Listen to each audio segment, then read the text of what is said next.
ẹ̀yin lẹ kọ ọmọ ghetto.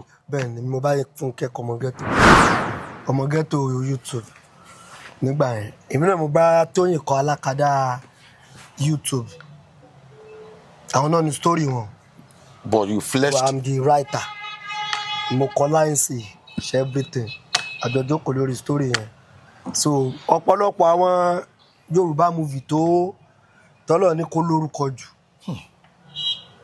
mo ọ̀pọ̀lọpọ̀ wọn èmi mo kọ. ẹ tún fún aláwọn míì tá a mọ̀. èmi ni mo kọ Jẹ̀lílì fún Fẹ́mi Adébáyọ̀ ń gbà yẹn so èmi mo kọ mú fún Olóòṣà Oko so ọ̀pọ̀lọpọ̀ blockbusters yẹn gbà yẹn Ọlọ́run jẹ́ kó jẹ́ pé. ọwọ́ yín báyìí lẹ máa fi ń gbé báírò. kódà àti ẹ̀ tí bá tẹ laptop pen ni lẹ máa sheet of paper àfi kọ. you see nǹkan tí mo sọ gangan nìyẹn see Sharafa Olabode we need to give you your flowers. ìgbà tí mo bá Fúnkẹ́ Akóndélé kọ Àjẹmẹ́ta. Fúnkẹ́ Akíndélé. ẹ̀yin lẹ kọ Àjẹmẹ́ta fún Fúnkẹ́ Akíndélé. mo fẹ́ ṣe ayé kò tọ́ ìjẹ́kẹ́yìn tí màá ṣe tẹ́lẹ̀ náà kó tó jẹ́ ayé ṣe kinní kan. bí mo ṣe decide láti máa lo ayé nìyẹn so àwọn èèyàn wá tètè notice nígbà wọn kọ́ ṣe ayé kò tọ́ mo ti kọ̀ọ̀kan tẹ́gbẹ́ mi kọ́ ni mo produce Ayé ń Kánjú. Múyìdé Sàásìlì tó jẹ́ bí ọ̀gá mi àwọn ni wọ́n produce ẹ̀ nígbà wá rí Ayé ń Kánjú everybody wo wọ́n like ẹ̀ ayé kò tọ́ gba mo ṣe ayé tuntun náà gba ara ẹ pé bọ̀bọ̀ yìí ó ní nǹkan kan pẹ̀lú ayé so kò sí nǹkan kan tó jẹ́ àṣírí I just want to be different pé kí tèmi dá yàtọ̀ pé gbogbo title film tí ó mọ̀ torúkọ Sharafa Adéọlá Ọlábọ̀dé jáde o. a máa bẹ̀rẹ̀ láti ayé inú ayé la wà ayé là ń ṣe inú ayé là ń gbé ayé ò lè sú wọn ẹ jẹ́ á máa ṣayé lọ. nígbà tí mo kọ Ayé lọ́jà nígbà yẹn wọ́n á lọ bá Ibrahim ọ̀rọ̀ àjọ close dáadáa ọlọ́rọ̀ ni wá wọ́n á ní story yìí o script yóò ti ready o mo fẹ́ sọ fún yín gan from beginning to the end torí ẹ̀yin mo fẹ́ kẹ́ ẹ play role yìí mo lọ bá wọn lé ni ìgbà tí mo wá sọ wọ́n ní Sharafa mi ì bá sọ pé mi ò ní play role yìí character yìí kí ló fà nítorí pé Muslim ni wọ́n anything tó bá dẹ̀ go against faith wọn kì í fẹ́ ṣe wọ́n ní Sharafa tí ó ti rí mi kí n dáfá káwọn fi orí balẹ̀ pé ifá orí mi rèé o àwọn òdẹ̀ kì í fẹ́ act ní ibojì òkú nígbà àwọn kì í act ní graveyard nítorí pé kò bá ìlànà ẹ̀sìn Islam lọ wípé ẹ̀sìn Islam ò sọ́pọ́ọ̀tì àkúdà àwọn ò bá sọ pé àwọn ò ní ṣe ṣùgbọ́n táwọn ṣe máa fẹ́ ṣe ni wípé nǹkan tó sọ yìí similar story ṣẹlẹ̀ táwọn mọ ẹni tó ṣẹlẹ̀ sí nílẹ̀ Tápà. Wow. Yeah.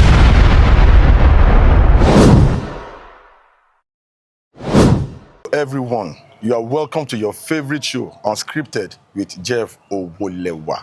You know how it is on this very show. See, this edition is going to be very explosive because I have one of the living legends in our Nollywood industry in the building. Yes, so Emma Jekin Dilidali, Emma Jekin Fiokpapolopolo Bejo. Join me as I welcome one of the most prolific film producers in our industry. Welcome, Sharafa Olabode, Mr. Ayé. Ẹ káàbọ̀ sórí ètò. Nice to have you here. Inú mi dùn láti wà lórí ètò Unscripted. Yes, so. Unscripted pẹ̀lú Jeff Owólẹ́wà lóòótọ́. Ọlọ́run. Ẹni bá ti rí Jeff á rí pé ẹwà yẹn tí tó jáde yàtọ̀ sí tẹ́lẹ̀. Inú mi dùn ṣe dáadáa la bá yín. Orúkọ mi ò yí padà Sharafa Adéọlá Ọlábọ̀dé. Àwọn èèyàn kan máa pè mí ní Mr. Ayé fún ìdí pàtàkì. Okay, we will get to that. Mr. Ayé, Mr. Sharafa Olabode. Ibo lẹ ti bẹ̀rẹ̀ movie industry. Yí ẹ̀ wo lẹ bẹ̀rẹ̀. Àti pé kí ni ẹ ní lọ́kàn nígbà tẹ́ máa join movie industry? Ẹ ṣé. Ìbéèrè ńlá lẹ bẹ̀rẹ̀. Èmi ti wà ní theatre line nígbà tí mo ṣì wà ní kékeré. Ní 1986-87. Wow. Ni mo ti wà ní theatre line. Mo ṣì wà ní primary school. Títí di ọ̀la. Nílùú Ọ̀yọ́ àwọn èèyàn kan tó bá sì rí mi Fádèyí Abija ni wọ́n máa ń pè mí nígbà tí mi ò tiẹ̀ mọ̀ wípé nǹkan tí ó padà di oúnjẹ lọ́jọ́ iwájú ni so mo ti ń ṣeré bọ̀ tá a ti máa ń lọ sóde abarípọ̀ ń ṣènáwó ń bì kan mo ní costume èmi ni mo ṣaṣọ ogun àwọn eré àrélù tá a máa ń wò ńgbà yẹn òun ló inspire mi so nígbà yẹn a kó gúrùpù jọ ọmọ kékeré ń gbogbo wa àwa tá a ju bí ọmọ ọdún 8 10 kò ju 10 lọ àwa ẹni tó pọ̀ jù láàrin wa so a máa wá lọ tá a bá rí pọ́n ṣènáwó wa ẹ jẹ́ wá ṣeré fún yín wọ́n lò yá lábàá bẹ̀rẹ̀ sí ṣe eré fún wọn nígbà yẹn so mo ṣe yẹn for years tó pẹ́ kó tó di pé àwọn tó tún já páwọn theatre group tó tún já gbàlagbà tó máa lọ ń ṣeré ní school káàkiri wọ́n tún rí talent yẹn nú mi wọ́n tún mú mi mọ́ ara wọ́n tún mú mi kúrò láàrin àwọn tá a jọ jẹ́ kékeré mo tún ṣe yẹn lọ pẹ́ ṣùgbọ́n tá a bá ní ìgbà tí mo mú iṣẹ́ yìí gangan ní iṣẹ́ professionally pé ó tó fi jẹun ìyẹn jẹ́ 2004 2005 ni mo bẹ̀rẹ̀ sí sọ wípé yes iṣẹ́ tí mo fẹ́ fi jẹun leléyìí ṣùgbọ́n mo ti ń ṣe é bọ̀ láti 1987-88 mo ti wà ní theatre line. ọmọ ìlú wo ni yín like ẹ jẹ́ ká mọ̀ nípa yín Sharafa Olabode ọmọ ìlú wo ni yín school wo lẹ lọ ẹ jẹ́ ká mọ̀. A bí mi nílùú Ọ̀yọ́ Àgbáoyè ni gbogbo ẹni tó bá bí pátá nílùú Ọ̀yọ́ Aláàfin Òjó Pàṣẹkẹrẹ olóyè ni ẹ máa rí fáàsì wọn. gbogbo ọmọ olóyè ni a bí mi nílùú Ọ̀yọ́ oyè pàtàkì ni ọmọ Ọ̀yọ́ Aláàfin ni mí mo lọ sí iléèwé alákọ̀ọ́bẹ̀rẹ̀ Ìfẹ́dàpọ̀ Community Primary School ní Ọ̀pàpà lẹ́yìn ìgbà yẹn mo tẹ̀síwájú mo lọ sí Ọ̀rànyàn Grammar School. Àfẹ́ ká jù bẹ́ẹ̀ lọ. Okay, now let us get right into the nitty-gritty of this interview because basically a few weeks ago, Uncle Yemi Sholade, he came out, he said some things. He said the first man that shot the first home video in Nigeria was Chief Ade Ajiboye, aka Big Abbas. But tẹ́ bá tún wá bèrè lọ́wọ́ àwọn kan máa sọ fún yín pé who shot the first Nigerian home video? Pé Kenneth Ndubwe with the movie Living in Bondage. Gbà tí actor Yemi Sholade máa sọ̀rọ̀ yẹn, wọ́n sọ pé kò sí proper documentation on our own part of the industry. Yẹn àwọn bàbá tó ń dá industry lẹ̀. Ni àwọn èèyàn fi ṣe àmúlùmálà information yẹn lórí internet. A dẹ̀ ti mọ̀ pé a ti bọ́ sí era internet nsìn. There are a lot of records that we need to set straight. Ní industry, yeah. Tabanka many méjì mẹ́ta filmmaker tí ó ní blockbusters jù nínú industry wa Sharafa, you are one of them. I'm saying it on record because with the movies like Ayé Kòótọ́, Ayé Tuntun, Ayé Lọ́jà, Ayé Nsáré, Oyènúsì, Ayé Tuntun, Ayé Labowo, oh my God. Kò sí bá ṣe máa sọ̀rọ̀ history Yorùbá Nollywood industry wa tí a ní sọ gbogbo àwọn movies yìí. Òun ni mo ṣe máa ń sọ pé you are one of our living legends. According to you, your body of work, you have got this legacy tó solid. Ẹ jọ̀ọ́, first question tí mo fẹ́ béèrè ni pé àwọn nǹkan wo ló máa ń fún yín ní inspiration tẹ́ máa fi ń gbé àwọn story yẹn kalẹ̀ tó máa fi ń di pé wọ́n máa release ẹ̀ bá wọ́n máa di blockbuster. Nǹkan tí Ọlọ́run bá fi rán yàn kì í ṣòro ṣe. Ikú kan nínú ikú à ń bẹ̀ ibẹ̀ ló ń gbé ibẹ̀ ló ti ń jẹ wọ́n bá ní ọgbọ́n wo ló ń dá olóhùn ò mọ̀ ṣùgbọ́n tóun bá sùn tóun bá ti jí òun kàn máa ń bẹ́ pà lẹ́nu ìwọ̀n ni. Nípa ìtàn kíkọ mo rí nírí nǹkan tí Ọlọ́run fi rán mi. Nǹkan tọ́lọ́run bá dẹ̀ fi rán yàn ó máa rọrùn fún nígbà téèyàn ń fi ẹran jẹ̀kọ ni. Mi ò rí nírí pé mi ń ṣe iṣẹ́ kan tó lágbára láti gbé ìtàn láti po ìtàn papọ̀. That is, you don't struggle to write. Ó easy fún mi gan. Wọ́n ní if you wait for inspiration to write, you are not a writer, you are a waiter. Any sùúrù on that part, ẹ má bínú. Torí èmi náà máa ń kọ àwọn pẹ́pẹ́pẹ́ story kan lẹ́gbẹ̀ẹ́gbẹ́ kan. Torí at times tẹ́ bá wá gbé bẹ́rù báyìí, tẹ́ bá wá kọ scene 1, ó lè dọ̀tún la kí n torí scene 2. Ó máa ń ṣẹlẹ̀ bẹ́ẹ̀. Bọ̀ gẹ́gẹ́ bẹ́ẹ̀ yẹn sọ sí pé ó máa ń wá very easy sọ́dọ̀ yín ni.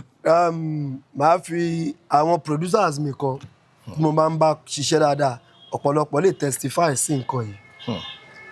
Ẹlòmíì bóyá ń gbéṣẹ́ fún mi, ẹ bá mi kọ stories torí ó ti pẹ́ tèmi gan ti produce last. But most iṣẹ́ tí mo máa ń kò wá sọ́dún ọ̀hún tí mi ní kọ story bóyá bíi 20. Tó máa jẹ́ hit. Tó máa jẹ́ Ọlọ́run ló ní hit lọ́wọ́ ṣùgbọ́n àní kọ̀ṣà. So ẹnìkan wá pè mí, àìṣẹ́ mi ti pẹ́ lọ́wọ́ yín ẹ̀ tí bá mi ṣe mi Ọlọ́run ló ní kó o pè ń sìn o. Mo ti ẹ̀ ti gbàgbé pájọ ṣọ̀rọ̀ ṣẹ́gun iṣẹ́ pọ̀ lọ́wọ́, má bínú. Kí la máa ṣe báyìí, òun nídìí iṣẹ́ yẹn. Mo ní òní ìtò pé dáa.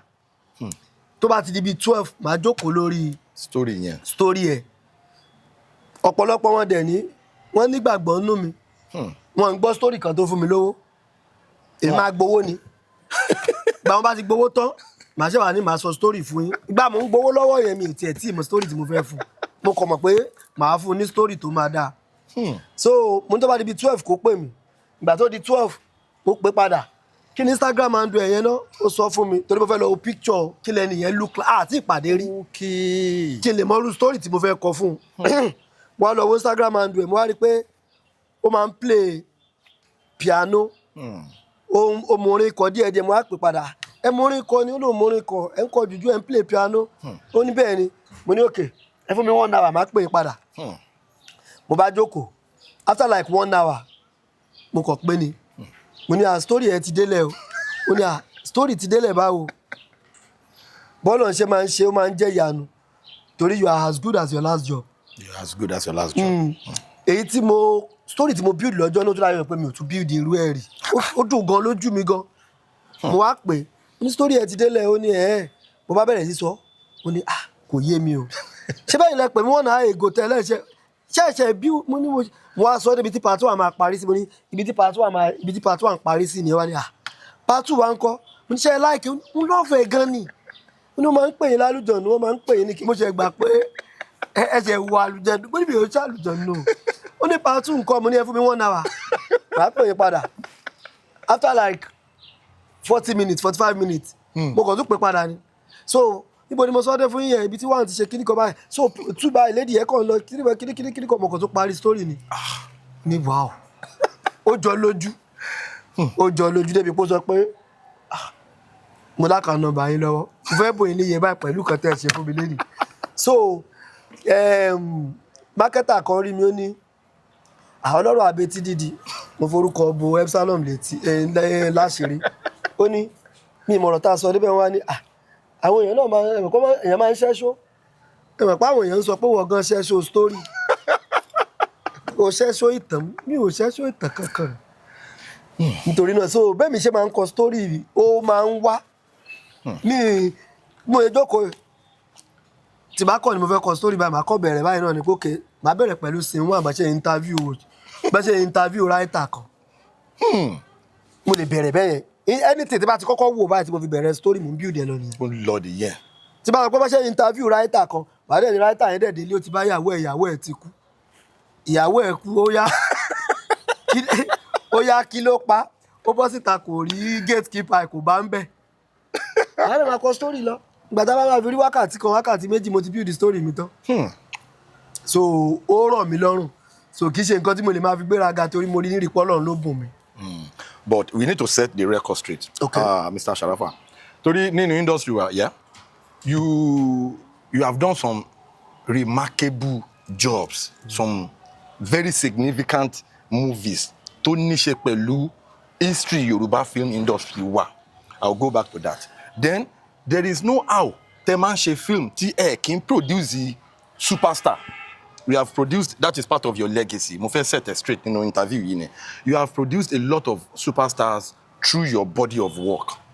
then ẹ jẹ́ kí n lọ into ayé tuntun. Feature Yomi Fash àti olóògbé Bisi Komolafe nínú ayé tuntun. That movie will forever be remembered as one of the biggest Yoruba movies in our industry. Kí ni inspiration kọ́lọ́n fi oríjì Bisi Komolafe iwájú tó dojú kọ Ọlọ́run ní jẹ́ kó bàjẹ́, ẹ̀yìn tó fílẹ̀ náà Ọlọ́run ní jẹ́ kó bàjẹ́. Kí ni inspiration behind the casting? Gbogbo àlọ́ mọ̀ pé Uncle Yomi Fash àgbákò actor ni.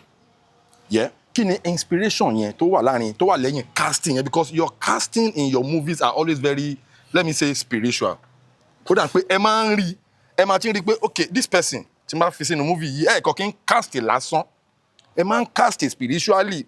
Mo ń lo spiritually torí ó máa ń wà connected. Then tí fíìmù yẹn bá jáde, ká ní ẹni yẹn ò tí di star kẹ́ tó ṣe fíìmù yẹn, ẹni yẹn ó máa di star instantly. Tẹ́ni yẹn bá ti wá jẹ́ star, ẹni yẹn from level tẹ́ni yẹn wà, ẹni yẹn lọ sí next level ni. Kí ni àwọn inspiration tó máa wà lẹ́yìn casting? Báwo lẹ ṣe máa ń ṣe casting? Ṣé máa ń rí lójú oorun ni àbí wọ́n máa ń gbé wá? Ẹ sọ fún wa. Ṣe rí, ẹ mọ̀ pé ní industry iṣẹ́ pọ̀ ní abẹ́ ibi tó ní kálukú dìmú ọ̀tọ̀ọ̀tọ̀, ṣùgbọ́n ní Yorùbá industry láti kó méjì mẹ́ta mẹ́rin márùn-ún sójú kan náà. Lọ́dọ̀ àwọn òyìnbó, àwọn èèyàn kan wà tó jẹ́ pé iṣẹ́ tiwọn ni pé ẹ fún wọn ní script, àwọn ni wọ́n wà bá yín casting ni wọ́n sọ wípé ẹni yìí ló dáa jù fún role yìí. Bẹ́ẹ̀ni. Tẹ́ bá wá béèrè pé kí ni ìdí tẹ́ni yìí fi dáa jù, wọ́n á sọ fún wọn, èyí náà dẹ̀ reason pẹ̀lú wọn, wọ́n á sanwó fún wọn ni láti cast. Wọ́n ní association ní Hollywood. Àwọn kan tó ń cast iṣẹ́ tiwọn nìyẹn, àwọn kan producer iṣẹ́ tiwọn nìyẹn. Bẹ́ẹ̀ni. Àwọn kan director iṣẹ́ tiwọn nìyẹn. Ṣùgbọ́n bọ́lọ̀ ń ṣe fi ìtàn kíkọ tó fi kẹ́ mi, ó tún fi casting náà ó fi kẹ́ mi. From onset, ìgbà mo kọ́kọ́ produce Ayé Kò Tọ́, tí mo mú Fẹ́mi Adébáyọ̀, Ibrahim Chatta, Bisi Komolafe àti Kabirat Kafidípẹ̀. Wálé Akórèdé writer ni wọ́n ń gbà yẹn, àjọ ń kọ script ni. Wálé Akórèdé Òkúnnù script writer àjọ ni wá. Wọ́n act o, but wọ́n kàn act pé jẹ́mi náà ṣe one or two scenes. Wọ́n lọ gbé Alhaji Wálé Akórèdé pé kó wá ṣe Baba D, bàbá tó bí ọmọ dozen. Kí ló pààyà yín lọ́jọ́ ta? Owó iná ni. Kí ni o ti jẹun látàná? Owó iná ni. So ẹlòmígbà tó ṣe polówó fíìmù yẹn, wọ́n kọ́kọ́ rò pé comedy ni. So ìgbà táwọn èèyàn wò, Alhaji ti lógo tẹ́lẹ̀, wọ́n lógo nínú script writing, acting náà to a reasonable extent. Ṣùgbọ́n owó yìí náà ní báyìí ó skyrocket Wálé Akórèdé ni. So nígbà míì àfojúsùn kò wò gẹ́gẹ́ bí ẹni tó kọ̀tàn, nǹkan tí ẹlòmíì ò rí àwa máa rí pé ẹni yìí dáa fúnrú róò báyìí, á dẹ̀ gbé síbẹ̀, Ọlọ́run ó dẹ̀ jẹ́ kó wọlé sí bá a ṣe rò. Ìgbà míì máa ń wà náà, àwọn àṣìṣe pẹ́pẹ̀pẹ́ máa ń wà o. Èèyàn kì í perfect. Èèyàn kì í perfect. O lè ròǹgbà mi, a lè ṣe 15 kákàsí ẹlòmíì náà síbòmí ká rò pé ó yẹ kó lè fún wa ní nǹkan tá a fẹ́ tí ò ní fún wa tó bá a ṣe fẹ́. Tẹ́lómi a máa rò pé kí ló tẹ́ wá lọ kásẹ̀ ẹni yìí fúru róò báyìí. Tó dẹ̀ jẹ́ pé bọ̀ bá wa ṣe rí yẹn náà, torí róò mi máa ń wà, o lè wò pé mi ìfẹ́ ni tó jẹ́ pé ó máa wà comical, kó jẹ́ serious person látòkè délẹ̀. Natural serious actor. Ẹ wá lè jẹ́ pé ẹjọ́ gbé wọn tira wọn. Òun wá ní comedy, òun jẹ́ lẹ́jọ́ tó mọ̀rọ̀ sọ. Ibi tí yẹn bá ti ń jù fún ìyẹn ò ní rí dá padà. Àwàdà yìí wọ̀ jẹ́ pé ẹ bá má ti cast ẹni yìí fún rúurú báyìí. But a máa ń get it right 9/10 láti cast. So mo fẹ́ sọ pé casting director náà tún ni mí. Now ẹ jẹ́ kí n tún proceed further. Nígbà tí ẹ ṣe ẹ jẹ́ n kọ́kọ́ béèrè question ilé kí n tó lọ sí next one yẹn. Ayé tuntun, Ayé Kò Tọ́, Ayé Labówó, Ayé Lọ́jà. wọ́n máa tún pè yín ní Mr. Ayé. Kí ni inspiration tó wà lẹ́yìn ayé ayé ayé ayé ayé? Question ìyàwó èèyàn máa ń béèrè gan-an wípé ó lè jẹ́ pé gbogbo fíìmù yìí ló máa ń bẹ̀rẹ̀ pẹ̀lú ayé ayé ayé ayé. Ẹlòmíràn ní ó ti wáyé jìnnà, ó ti ṣe kinní kan. Àwọn èèyàn ló ń pè mí ní Mr. Ayé ńgbà wọ́n padà notice wípé ó dà pé àwọn titles fíìmù mi ó máa ń bẹ̀rẹ̀ pẹ̀lú ayé ayé. So n tó wà ń bẹ̀rẹ̀ ó simple. Nígbà tí mo ti ń kọ script láti 2004 2005 ni mo ti ń bá àwọn èèyàn kọ script tí mo ti ń gbowó tí mi ò tí ì ṣiṣẹ́ tara tèmi. Ìgbà táwọn èèyàn mọ̀ mí dáadáa torúkọ mi bẹ̀rẹ̀ sí project ìgbà tí mo bá Fúnkẹ́ Akóndélé kọ Àjẹmẹ́ta. Fúnkẹ́ Akíndélé. Ẹ̀yin lẹ kọ Àjẹmẹ́ta fún Fúnkẹ́ Akíndélé. Òun ló ní story o, àjọ ní story ni.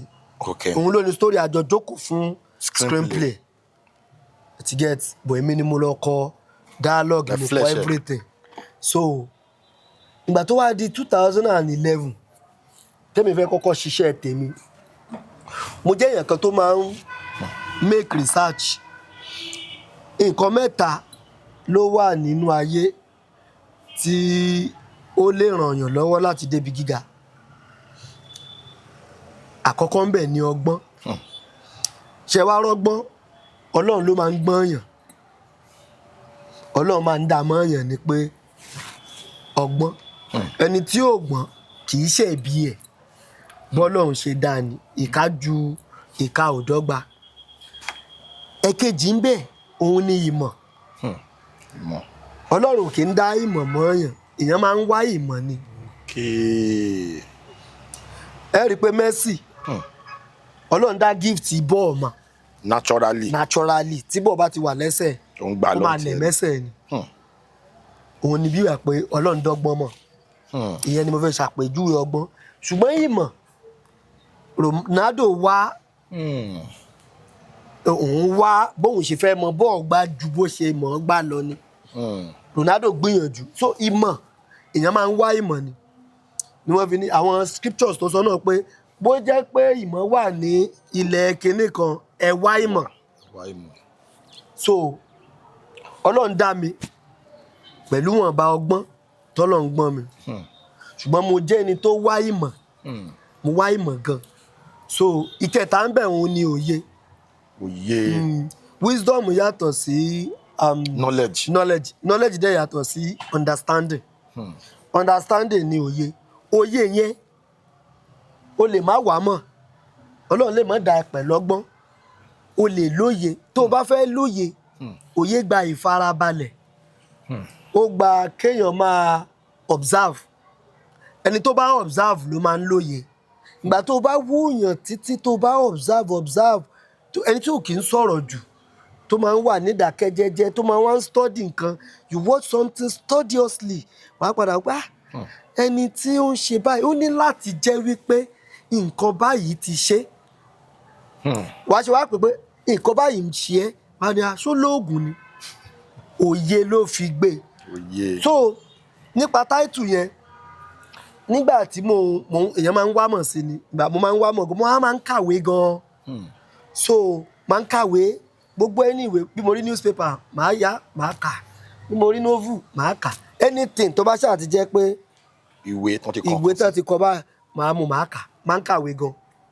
So mo wá ní author kan tí mo máa ń ka novel ẹ̀ ń gbà yẹn. Ta ni author yẹn? Ṣé Graham. Ṣé kò ṣe Graham Bell? Irọ́ Graham kìíní kan.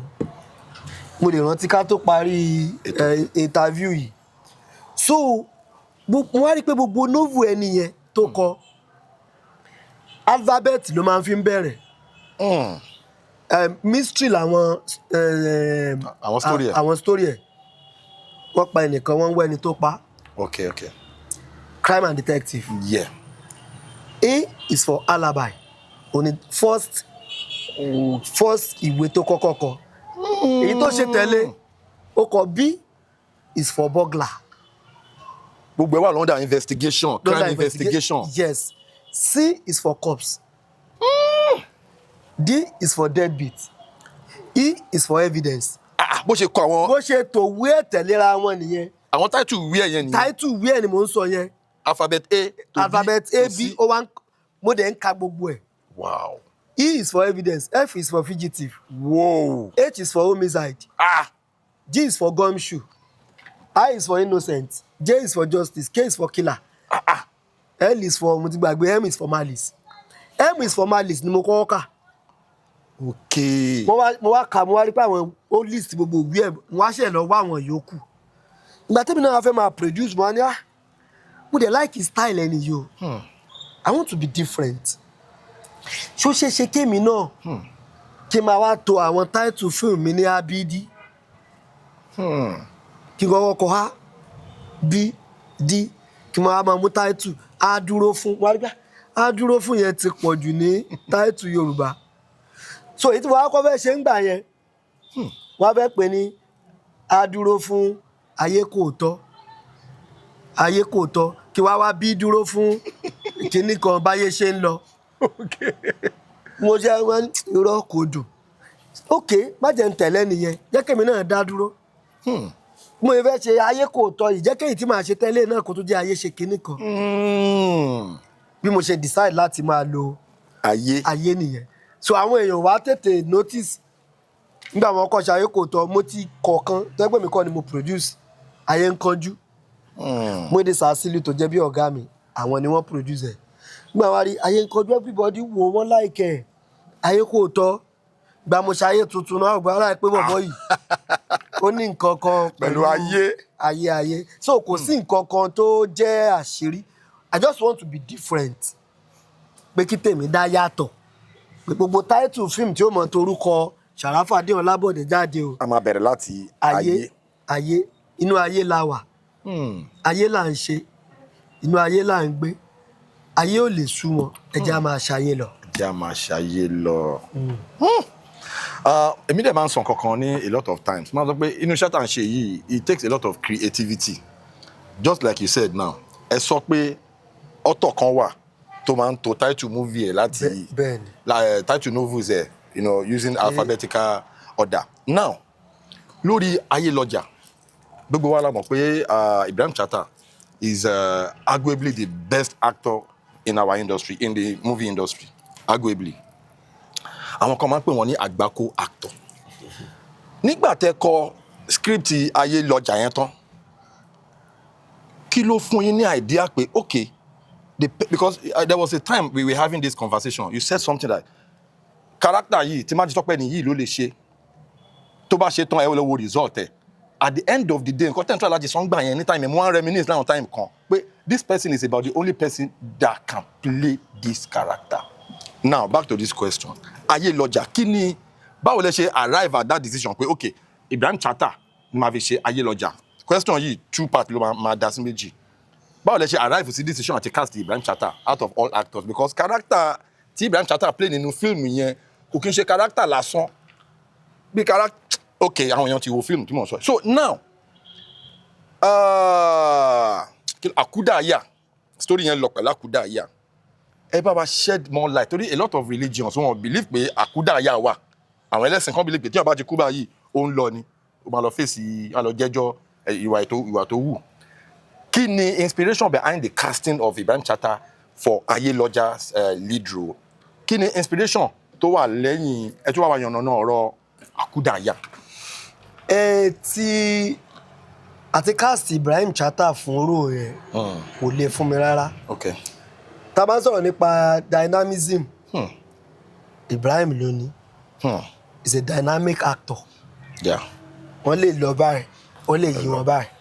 So nínú story yẹn kó tó kú ó ní bó ṣe rí ìgbà tó padà dà another character ni ó ń sọ èdè míì bí èdè àwọn tòkè Ògùn so ìrìn ẹ̀ ó ti yàtọ̀ sí bó ṣe ń rìn tẹ́lẹ̀ so tí n bá ti wò pé mo ní ìdèyàn tó yẹ pé ó lè ṣe different characters nínú fíìmù kan tó dẹ̀ máa gùn lọ́kùnrin ó tún depend lórí character o. Ẹ má bínú ṣé nínú fíìmù Ayélọ́jà yẹn bí character bọ̀dá Ibrahim yẹn ṣe rìn ṣé ẹ̀yin lẹ come up pẹ̀lú idea yẹn nàbí bọ̀dá Ibrahim ló dórí set pàtẹ́ ti fún wọn ní gbogbo script wọ́n ti ṣe everything tán lọ́nà pé okay this part bí mo ṣe máa rìn ìrìn yẹn rè ẹ jẹ́ káwọn èèyàn mọ̀. Tí mo bá rántí dáadáa a jọ ń discuss pé Sharafa kí ló rò pé èmi ní àbẹ́yà kan máa ṣe báyìí Sharafa kí ló tún rò pa lè ṣe so a jọ ń ronú lórí ẹ̀ kó tó di pé wọ́n wọ set èyí tá a kọ́kọ́ agree lé lórí kan tó wọ set tó wà nínú script ni wípé èdè tí wọ́n ń sọ ń sìn nígbà tó padà dà wá ó yàtọ̀ sí èdè ti tẹ́lẹ̀ so ọ̀tọ̀ lédè tèmi ní kí wọ́n máa sọ bóyá bí ẹ pé wọ́n dà sílẹ̀ ilẹ̀ tápà so àwọn tó wá sọ pé ṣé kí n sọ báyìí ṣé kí n lo báyìí àwa padà arrive sí kọ́ máa sọ èdè òkè ògùn bí àwọn ará Ìṣẹ̀yìn Ṣakí torí èdè tèmi ní kọ́ sọ wọ́n ní àwọn ti sọ nínú fíìmù dáadáa káwọn yẹn túbọ̀ pé àwọn tún lè sọrú eléyìí jẹ́ ká lo eléyìí tí bí wọ́n ṣe ń rìn yẹn ó dà pé àwọn náà padà kọ́ mọ̀ pẹ̀lú ẹ̀ wàá jọ kọ́kọ́ jọ jókòó lórí ẹ̀ pé ṣé ká ṣe báyìí ṣé kí n máa ṣọwọ́ báyìí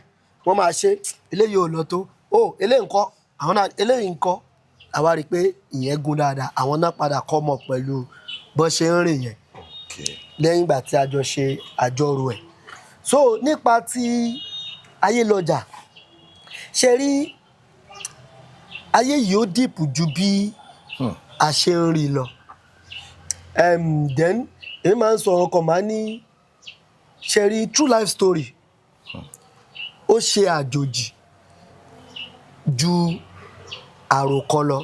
True life story ó ṣe àjòjì ju àròkọ lọ ó ṣe ni ní kàyéfì ju nǹkan tó ń ṣẹlẹ̀ gangan nínú ayé ó ṣe ni ní kàyéfì ju nǹkan téèyàn ń rò lọ. True life story are stranger than fiction. So tẹ́ ẹ bá rí téèyàn bá kọ nǹkan kan wá ní àwọn fíìmù náà ni nǹkan tí ó lè ṣẹlẹ̀ náà kọ nítàn ẹni yẹn ò tí ń rìn dé apá abìkan ni yóò mọ̀ pé nǹkan tó ń ṣẹlẹ̀ gan ó tún le ó burú ju nǹkan tí wọ́n kọ ní fiction yẹn lọ. Nígbà tí mo kọ Ayélọ́jà nígbà yẹn wọ́n á lọ bá Ibrahim ọ̀rọ̀ àjọ close dáadáa ọlọ́rọ̀ ni wá wọ́n á ní story yìí o script yóò ti ready o mo fẹ́ sọ fún yín gan from beginning to the end torí ẹ̀yin mo fẹ́ kẹ́ ẹ play role yìí mo lọ bá wọn lé ni ìgbà tí mo wá sọ wọ́n ní Sharafa mi ì bá sọ pé mi ò ní play role yìí character yìí kí ló fà nítorí pé Muslim ni wọ́n anything tó bá dẹ̀ go against faith wọn wọn kì í fẹ́ ṣe wọ́n ní Sharafa tí ó ti rí mi kí n dáfá káwọn fi orí balẹ̀ pé ifá orí mi rèé o àwọn òdẹ̀ kì í fẹ́ act ní ibojì òkú nígbà àwọn kì í act ní graveyard nítorí pé kò bá ìlànà ẹ̀sìn Islam lọ wípé ẹ̀sìn Islam ò sọ̀pọ́ọ̀tì àkúdà àwọn ò bá sọ pé àwọn ò ní ṣe ṣùgbọ́n táwọn ṣe máa fẹ́ ṣe ni wípé nǹkan tó sọ yìí similar story ṣẹlẹ̀ táwọn mọ ẹni tó ṣẹlẹ̀ sí nílẹ̀ Tápà. Wow. Yeah. Wọ́n wá ní ẹnìkan ń bẹ nílẹ̀ Tápà ẹnì yẹn ti kú pé àwọn gangan witness yẹ pa àwọn èèyàn máa ń sọ pé táwọn bá ń lọ sóko pé bí abúlé sábúlé àwọn kan láwọn máa ń rí tó máa jókòó lórí igi kùkùté tó máa dá sọ wípé àwọn alágbára wọn wá kóra wọn jọ ẹ̀mọ̀ pa wọ́n máa ń sọ story pé wọ́n fẹ́ Mákúdáyà wálé tí wọ́n nìkan tó débẹ̀ ó ti sá lọ ó mìín wípé àwọn tó ń gbìyànjú láti Mákúdáyà wálé agbára rẹ̀ wà láti mú wọn wálé ṣùgbọ́n wọn kì í succeed ni àwọn tó ti wá succeed náà ti wà rí yes tán mú báyìí tán dẹ̀ wọ́n ti mú Àkúdáyà padà wá sílé tákúdáyà dẹ̀ ń gbé padà nílé yes so irú ẹ̀ lèyí tí mo Ibrahim sọ ìgbà tẹ́mi sọ story tèmi fún wọn tán wọ́n náà wá lọ wọ́n ní wọ́n dẹ̀ mú àwọn alágbára yẹn dẹ̀ kóra wọn jọ wọ́n dẹ̀ ibi tán náà ti máa ń rí ẹni yẹn wọ́n dúró de wọ́n ní wọ́n lọ ọbẹ̀ wọ́n ṣàwọn iṣẹ́ yẹn wọ́n mú ẹni yẹn wá sílé padà. Wow. Wọ́n nígbà tán mú délé padà páwọn tó lọ́wọ́ nínú ikú ẹ̀ ọjọ́ yẹn ni gbogbo wọn kú.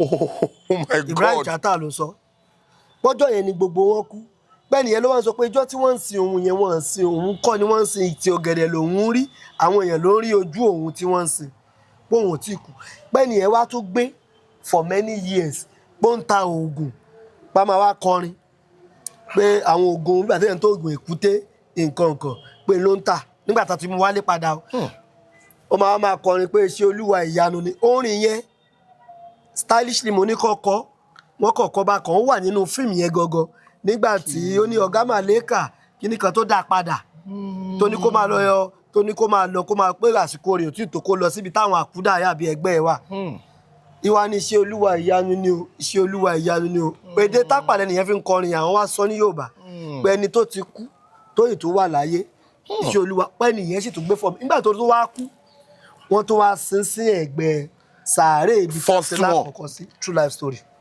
Wow.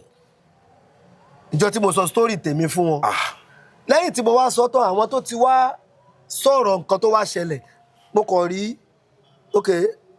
lórí Instablog láfítà bóyá bíi months táyé lọ́jà ti jáde mo kàn rí táwọn yẹn kàn ṣe àti Ṣàráfàdé Ọlábọ̀dé story Ṣàráfà Ọlábọ̀dé ayé Ṣàráfà ló sọrú nǹkan báyìí wọ́n á lọ wo wọ́n á lọ bẹ̀ story tó ṣẹlẹ̀ níbẹ̀ gangan ni pé bí àwọn ọmọ Kútọ̀nù kan ó ń ṣiṣẹ́ fún woman kan bí gatekeeper nílé woman ẹnìyẹn wá sick woman yẹn dẹ̀ láìkẹ́ òun ló ṣe gatekeeper òun ló bá clean lé òun ò dẹ̀ mọ ilé òun ò mọ̀nà ẹ̀ ó wá béèrè àdírẹ́sì ilé wọn gbà tó béèrè àdírẹ́sì ní wọn mọ Kútọ̀nù lòun nǹkan ẹnìyẹn wà lọ́bọ̀ kọ́mọ̀dé pẹ́ ni tiẹ̀ máa kú sóhun ní sílé tóhun ní tó máa di ọ̀ràn sóhun lọ́rùn ó wá trace àdírẹ́sì yẹn lọ inú Kútọ̀nù wá ní ẹni báyìí wọ́n ní àótọ́ ni ọmọ àwọn ni ọ̀dọ̀ àwọn ni ó ti wá ṣé ilé rẹ̀ ní onílé rẹ̀ wọ́n iṣẹ́ fún òun kọ̀ wá sí Kútọ̀nù lòun ní kò tiẹ̀ béèrè rẹ̀ o ó padà délé ó bá ó tọ́jú ẹnìyẹn gbádùn after a month or 2 months ẹnìyẹn tún sick ó wá kú ó wá gbé òkú ẹ̀ ó wá gbé lọ sí ìlú wọn ní Kútọ̀nù àwọn nǹkan sọ fún ẹnjọ ní ìtò wa nítorí àwọn ti mọ̀ wípé ó ti dà ó ti kú tẹ́lẹ̀ pé ẹni tó wá béèrè ọmọ àwọn ni lóòótọ́ ṣùgbọ́n ó ti kú ṣùgbọ́n àwọn mọ̀ pé táwọn bá sọ fún ẹ pé ẹnìyẹn ti kú tó bá máa fi délé ò ní bá padà mọ́ a tún máa àwọn gbé ọ̀pá àwọn kan ń dà láàmú a tún máa kúrò níbì kan máa ṣí káàkiri làwọn ṣe sọ pọ̀ mọ́ àwọn ni àwọn mọ̀ ó ti tún wá kú padà ó dẹ̀ gbé bọ́dí ẹ̀ wá lẹ́lẹ́kejì. ó deep gan. Jẹ́ tún sọ èyí tó ṣẹlẹ̀ lọ́wọ́lọ́wọ́ báyìí ó wà ní Ìrágbìjí wọ́n ń pè nìkan ní chief ní Ìrágbìjí so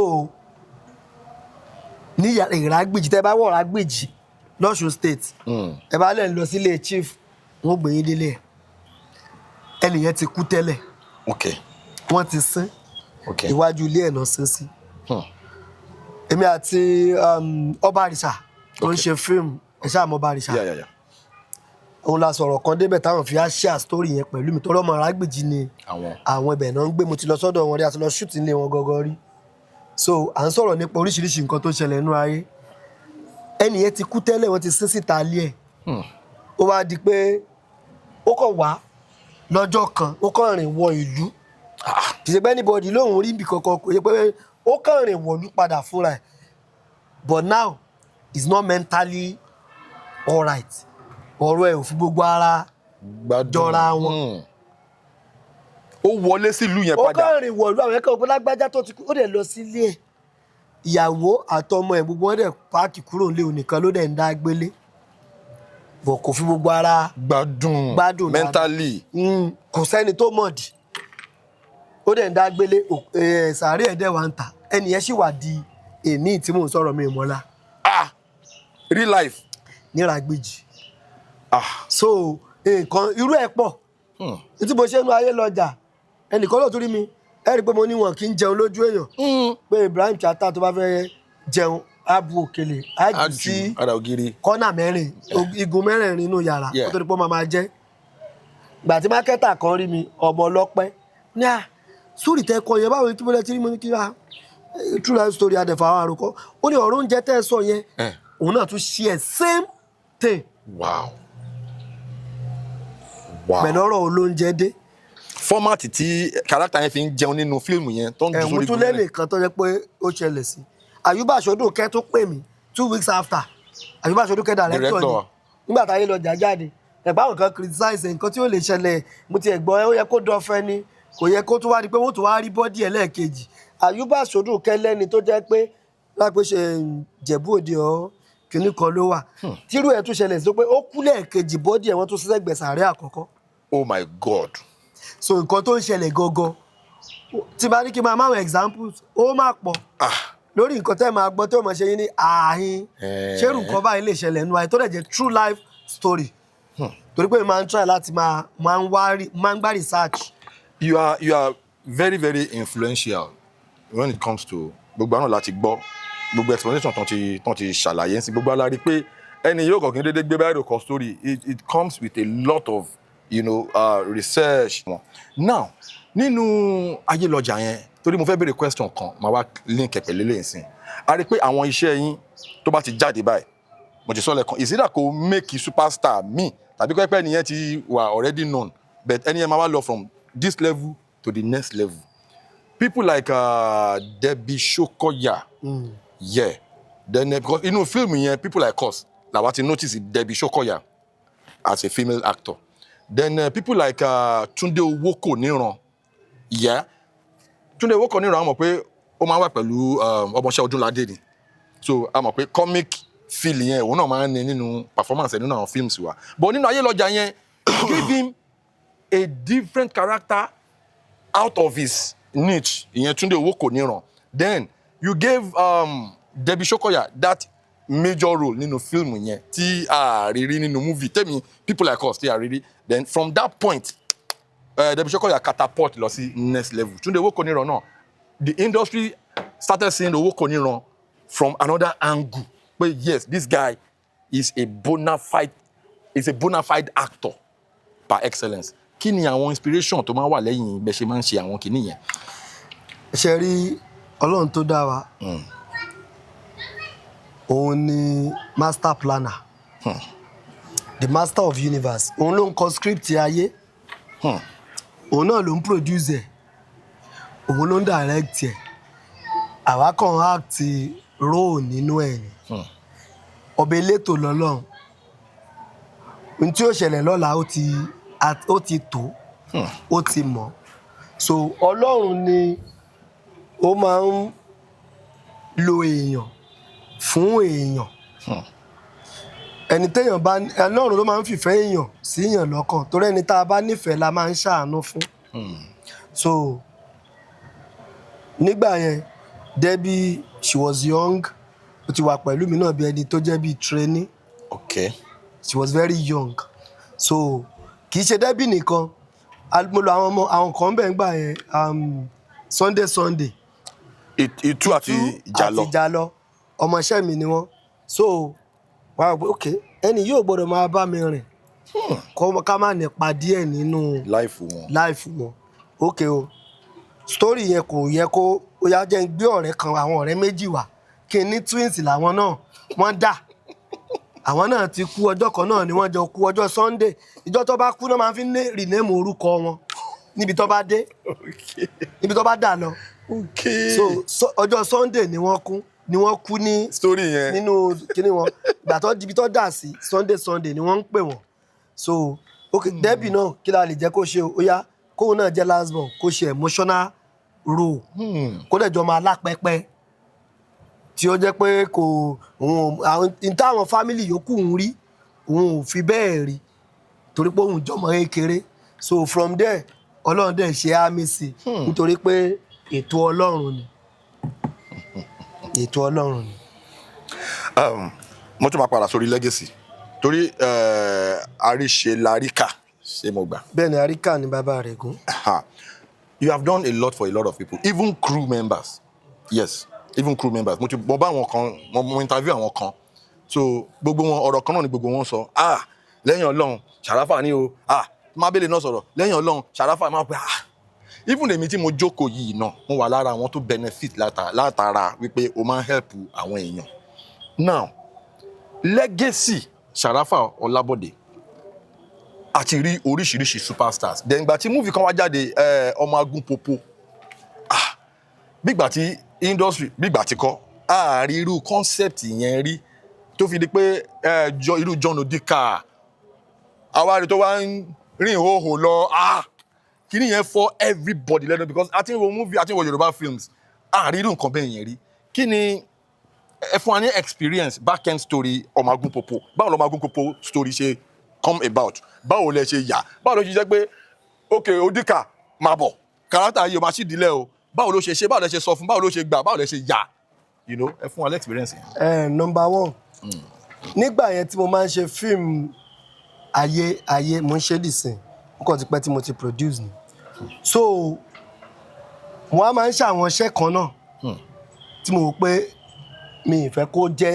ayé mo wá máa ń lo ọmọ as title kì í ṣe Ọmọ Agunpopo nìkan mo ṣe Ọmọ Agunpopo Debbie Shokoya yìí ló jẹ́ producer yẹn gbà yẹn that Ọmọ Agunpopo òun ni producer òun náà wà nínú fíìmù yẹn. bọ́ kò ṣe major. òun kọ́ lọ́kọ̀ play major role oṣù ọmọ Múyìwá Adémọ́lá ń bẹ̀ so mo ṣe ọmọ èṣù Ọlátòun Ọlárewájú ló jẹ́ producer yẹn mo ṣe ọmọ ńlá kọ́lọ̀ fọ̀run kẹ́ Lateef Ìtàkùrẹ́ òun ló play major role ọmọ ńlá mo ṣe ọmọ ná mo máa ń kọ ọmọ nígbà táwọn kan yáwó tó gbogbo ẹ̀ papọ̀ pé ọmọ ayé mo ṣe ọmọ ayé akọ̀ǹtò bẹ́ẹ̀ ni so nígbà yẹn ṣe rí àwọn kọ́kọ́ wà sọ pé nígbà tí Ọmọ Agunpopo kò pé ké story yìí ó fẹ́ treat àwọn kan ṣàìdá pẹ̀lú ẹ̀ òun náà fẹ́ treat fọ́kọ̀pù wọn ó ń bóbìnrin sùn lọ́wọ́ nínú yàrá ó fẹ́ pè wọ́n jáde sí ìta gbangba kó fi wọ́n ṣe ẹ̀sìn so lẹ́wọ̀n pé ké bí mo ṣe fẹ́ yà lélẹ̀ nǹkan dà yẹn àwọn èèyàn kan criticize ẹ̀ wípé àkílódà jẹ́ kí èèyàn kan wà ní tó ṣídìílẹ̀ ní ìdí ẹ̀ náà la rí bọ́ nísìn tẹ́ bá lọ wo gbogbo ọ̀pọ̀lọpọ̀ fíìmù Netflix gbogbo ẹ̀ àwọn gbogbo ẹ̀ a ní láti yà sí nǹkan tá a fẹ́ kí torí pé tóyìnbó bá fẹ́ ya fíìmù òyìnbó ò ní sọ pé wọ́n bára wọn sùn ẹ̀wá kan wọ́n á fẹ́ make believe ni wọ́n á fẹ́ jẹ́ kó dà pé kó lùkúrè ò pé ó ṣẹlẹ̀ lóòótọ́ bọ̀ nítorí culture tiwa níbí èyí tó yẹ ká sì máa preserve so I try láti máa sá fún àwọn nǹkan kan tó mi ò regret pé mo ṣe bẹ́ẹ̀ mi ò regret lọ àwọn èèyàn kan gbà ò bá máa ṣe Múyìwá Adémọ́lá lórí sẹ́ẹ̀tì ẹ̀ àti Yasin yẹn ní à Ṣàráfà wọn ló fẹ́ Yasin nǹkan pé báyìí ló ṣe fẹ́ yà ó ní mo ṣe fẹ́ yà nìyẹn ní àwọn ò bá má dẹ̀ ṣe bẹ́ẹ̀ ọ̀bá kan sọ pé bàbá bí màá ṣe yà nìyẹn mo dẹ̀ yà so dọ̀la fíìmù yẹn náà ṣe máa fi ń pe John Odika so bọ́rọ̀ Ọmọ Agunpopo ṣe jẹ́ nìyẹn. So nínú industry wa yẹ mo sọ lẹ́ẹ̀kan mo ní you are one of those prolific filmmakers that tó yẹ pé iṣẹ́ wọn ti ní blockbusters tó pọ̀ jù nínú industry wa now tí ẹ bá wo fíìmù Fúnkẹ́ Akíndélé Jennifer yeah it was actually a blockbuster ní ìgbà yẹn náà one of the biggest Yoruba movies nígbà yẹn náà so later tí big screen wá dé táwọn Netflix Amazon Prime tí gbogbo wọn dé tí cinema ń dé wọ́n ya sequel Jennifer everybody loves Jennifer then Ọmọ Ghetto náà wọ́n ti yà ń gbà YouTube ń gbà yẹn náà. èmi ni mo kọ́ ń gbà yẹn. ẹ̀yin lẹ kọ́ Ọmọ Ghetto. bẹ́ẹ̀ ni mo bá yẹ fún kẹ́kọ̀ọ́ Ọmọ Ghetto YouTube nígbà yẹn èmi náà mo bá Tóyìn kọ́ Alákadá YouTube àwọn náà ni story wọn. but you fleshed. I'm the writer mo kọ lines ṣe everything àjọjókòó lórí story yẹn so ọ̀pọ̀lọpọ̀ àwọn Yorùbá movie tó tọ́lọ̀ ní kó lórúkọ jù mo ọ̀pọ̀lọpọ̀ wọn èmi mo kọ́. ẹ tún fún aláwọn míì tá a mọ̀. èmi ni mo kọ Jẹ̀lílì fún Fẹ́mi Adébáyọ̀ ń gbà yẹn so èmi mo kọ Múfú Olóòṣà Oko so ọ̀pọ̀lọpọ̀ blockbusters yẹn gbà yẹn Ọlọ́run jẹ́ kó jẹ́ pé. ọwọ́ yín báyìí lè máa fi ń gbé báírò. kódà àti ẹ̀ tí bá tẹ laptop pen ni àti sheet of paper àfi kọ́. you see nǹkan tí mo sọ gangan nìyẹn see Ṣàráfà Ọlábọ̀dé we need to give you your flowers. There are a lot of things that you have done in the industry, because when they say somebody is a filmmaker, it's different. Cameroon. Sharafa Olabode, Chachiri, we need to give you your flowers. You have done so much that we need to talk about it. We need to do proper documentation, and this is exactly what we are doing. Now, nǹkan tí mo fẹ́ sọ ni pé, Chachiri, tí èèyàn bá wà ní field kan, when you are doing something in a particular field, if you are, like, for instance, if you are a boxer, tẹ́ bá wo the likes of Muhammad Ali will forever be regarded as the greatest of all time. Tó bá ti di boxing, kì í jiyàn. Torí pé wọ́n ṣe gbogbo proper documentation, gbogbo achievement Muhammad Ali, from ìgbà tó ń pè kó join army, from ìgbà tó ṣe kínní, from ìgbà tó win first heavyweight championship of the world, from títí tó fi kú, wọ́n ṣe proper documentation. Lẹ́ẹ̀ máa fi rí pé history Muhammad Ali kò sí múlùmálà ń bẹ̀, straight ni, is the greatest when it comes to boxing. Now, tí èèyàn bá tún wá ń ṣe nǹkan, tẹ́ bá wo the likes of Fela, ẹ máa rí pé Fela was not just a musician. Fela was a legend that his influence cut across all stratas of life when it comes to music in Africa. Òun lè fi rí pé the likes of Whiskey, Afrobeat, influence Fela. When you are doing something, it's different from when you are doing that thing and you have so much influence on other people. So now, nǹkan tí mo fẹ́ sọ nínú interview yìí ni pé, Sharafa Olabode, ẹ ti ṣe àwọn nǹkan kan that a lot of people do not know. Even èmi tí mo jókòó yìí gangan, mi mọ̀ pé ẹ̀yin lẹ kọ ọmọ ghetto, mi mọ̀ pé ẹ̀yin lẹ kọ Jelili, pé ẹ̀yin lẹ write ẹ̀ báyìí, Alakada, mi mọ̀ pé ẹ̀yin lẹ kọ. So now, these are the things tí mo ń try láti sọ. We need to do proper documentation of what you have done in the industry, because you are a living legend. Your achievement needs to be documented properly. Òun ni mo ṣe ń sọ. Now, going forward, a rí pé ọmọ ghetto wọ́n ṣe sequel ẹ̀ sí big screen. A rí pé Alakada wọ́n ṣe sequel ẹ̀ sí big screen. A rí pé Jennifer, Everybody Loves Jennifer, wọ́n ṣe sequel ẹ̀ sí big screen. Àwọn fíìmù yìí tó jẹ́ blockbusters yìí, like from Oyenusi, Ayé Kò Tọ́, Ayé Labówó, Ọmọ Agúnpòpò, you need to do the sequels of these movies. À ń ṣiṣẹ́ lórí ẹ̀. Wọ́n pọ̀ o, tí kò kí n ṣe ẹyọ̀kan. mo mọ̀. Ṣe rí nǹkan tó wà níbẹ̀ ni wípé torí pé àwọn iṣẹ́ yẹn ti ní orúkọ tó ní kìmì. So irú ẹ̀ náà ni Múyìwá Adémọ́lá ṣe ẹ̀gbọ́n mi tó ṣe Orí Rebirth. So wọ́n ride on title orúkọ yẹn. Yeah. But the point is, láì mo ní script 2007 lọ́wọ́ tí mi ò tí produce tó dẹ̀ dùdú Ayé Kò Tọ́ lọ. Like, tí mi ò tí produce. Mo ní story 2004 lọ́wọ́, mo ní story 2010 lórí. Orí ni omi ti ẹ̀kọ́. tẹ feel pé ó dùn ju Ayé Labówó lọ. Tí mo mọ̀ kí ẹ pé mo feel. Òun ni mo kọ́ story tí mo ní 2007 yẹn. Òun ni mo kọ́ fẹ́ produce. Kó tó di pé mo produce Ayé Kò Tọ́ máa gbé eléyìí má jẹ́ n bẹ̀rẹ̀ ń bí. Tí èní 2007 mo dẹ̀ kọ́. So tí àsìkò bá ti tó láti ya big screen, mo lè fà àwọn yẹn lẹ̀ kí n tó yà míì náà tó jẹ́ pé title mi Ayé Pọ̀ tá a fẹ́ ṣe. Ayé Pọ̀, Ayé Bí Àlá wà. Ayé Bí Àlá tún wà. Yes, life like a dream. Whoa. Okay, what if this life is a dream? Bá ṣe ń sọ̀rọ̀ yìí tá a ṣe interview yìí. And when we die, we wake up. Pẹ́pẹ́ ayé tá a rò pa ń gbé yìí gan kápálà ní kọ́ ìgbà tá a bá tó kú látò jí sáyé. Oh my God. So Ayé Pọ̀, so kéròǹgbà wa tí owó bá gbà mí láyè, màá kọ story tí wọ́n mọ̀ wò tí wọ́n mọ̀. So àsìkò ẹ̀ ń bọ̀ kọ́lọ̀ máa fi kú tó yáwọ́ pa wá. It's getting more interesting now. Torí your intelligence, èmi máa like ẹni tó ní ọpọlọ. Then a lot of people tó máa ń gbọ́ Sharafa Olabode, when they see all those big movies, they will be expecting someone very big.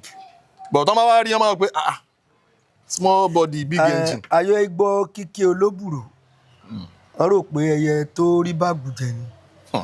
Ṣùgbọ́n ẹja tó ń da búláàmù wọn ìjọ àtẹ́lẹwọ́ lọ. Now láwọn táìmù yẹn gbogbo àwọn stories àwọn blockbusters tẹ́ ti kọ́ yẹn géèmù ti change àti bọ́sáyé internet gbogbo ẹ ti di ayélujára gbogbo ẹ ti ń wọnú ara wọn there is a lot of things that change differently nísìn. Kí ni experience yín from that time tó jẹ́ pé tẹ́ bá máa lọ fún yàn script lẹ́kọ̀ọ́ bóyá ẹ kọ́ tán ẹ fẹ́ lọ fún yàn kan script bí Òṣogbo ẹ máa wọ mọ́tò lọ ni ẹ mọ̀ pé nísìn PDF ó ti débẹ̀ ṣe ti get now kí ni experience yín gbà yẹn báwo lẹ ṣe lè ẹ share pẹ̀lú wa báwo ni reaction àwọn èèyàn sí yín nígbà yẹn àti reaction àwọn èèyàn sí yín nísìn tí gbogbo ẹ ti di ayélujára. Ṣe rí báyé ṣe ń lajú sí òun ni ó ń dínà ìjẹ máwọn kan bẹ́ẹ̀ ló ń lànà ìjẹ fáwọn kan. ẹ yànnà náà ẹ. Ok nígbà tí kò sí phone for example ẹni tó bá fẹ́ fi ọ̀rọ̀ lásán tó kàn fẹ́ rí màmá ẹ̀ á ní láti wọ mọ́tò torí pé ó fẹ́ rí màmá ẹ̀ ó fẹ́ gbóhùn màmá ẹ̀ ó ti pẹ́ tó ti rí wọn màmá náà ò rí bá sọ̀rọ̀ so ó jẹ́ kí àwọn èrò tó ń wọ mọ́tò kó pọ̀ sí nígbà yìí náà ìjẹ àwọn tó ń wọ mọ́tò àwọn tó ń ṣe transportation torí ibi tó yẹ kó o wọ mọ́tò lọ o lè mú fóònù ẹ láti pè ṣùgbọ́n ó ṣí ọ̀nà ìjẹ fún àwọn tí wọ́n ń ta fún àwọn tí wọ́n ń ta recharge card ìgbà tó ṣe ìgbé fóònù dé everybody ní street báyìí ẹ máa rí wọ́n bẹ̀rẹ̀ òwò phone accessories kéèsì kìnnìkìnnì kan wá lọ wá kó wá àwọn kan ti ibẹ̀ wọ́n fi di millionaire so tí technology bá ṣe ń gbòòrò sí á ṣì ìjẹ àwọn kan sáré ṣíjú sí àwọn kan tibẹ̀ lọ á wá dínà ìjẹ mọ́ àwọn kan nígbà tí technology yóò ti nígbà láyé CD gbogbo owó fíìmù ọ̀dọ̀ àwọn marketers ló wà so ó dínà ìjẹ mọ́ àwa tá a jẹ́ producers lọ́nà míì ju wípé bó o fowó ara ẹ̀yà fíìmù lọ wàá gbé lọ fún marketer ni wàá dẹ̀ níye báyìí láwọn fẹ́ rà o kọ̀ tó bá fẹ́ kí fíìmù ẹ rí ta wàá padà ta níye tí ò tẹ́ ẹ lọ́rùn ni wọn bá wàá fún ẹ lówó kélekèle àwa náà ta produce fíìmù ńláńlá ńgbà yẹn náà so kápẹ́rù ṣe ni millions tá a máa make owó ńlá ni ṣùgbọ́n nígbà yẹn ọ̀nà bíi tí owó tó ti fẹ́ wo fíìmù kò ju CD lọ so nísìnyí tó ayé ti wá dáyé pé ayé ti lajú ó ti dáyé internet everybody ló ní YouTube channel. Bẹ́ẹ̀ni. so bó bá fowó ara ẹ ṣe fíìmù wàá bí sí YouTube channel ẹ iye tó bá pa ìwọ ló ní kì í ṣe pé ẹnìkan fẹ́ gbà ẹ mọ́ so báyé ṣe ń lajú sí bẹ́ẹ̀ ni ayé ń dìrọ̀rùn sí yóò dẹ̀ máa yé lé lọ́dọ̀ àwọn kan torí báyé ṣe darí YouTube tí gbogbo everybody ní YouTube channel ń sìn àwọn marketers ó fáwọn ní problem relevance wọn ò tó nǹkan mọ́.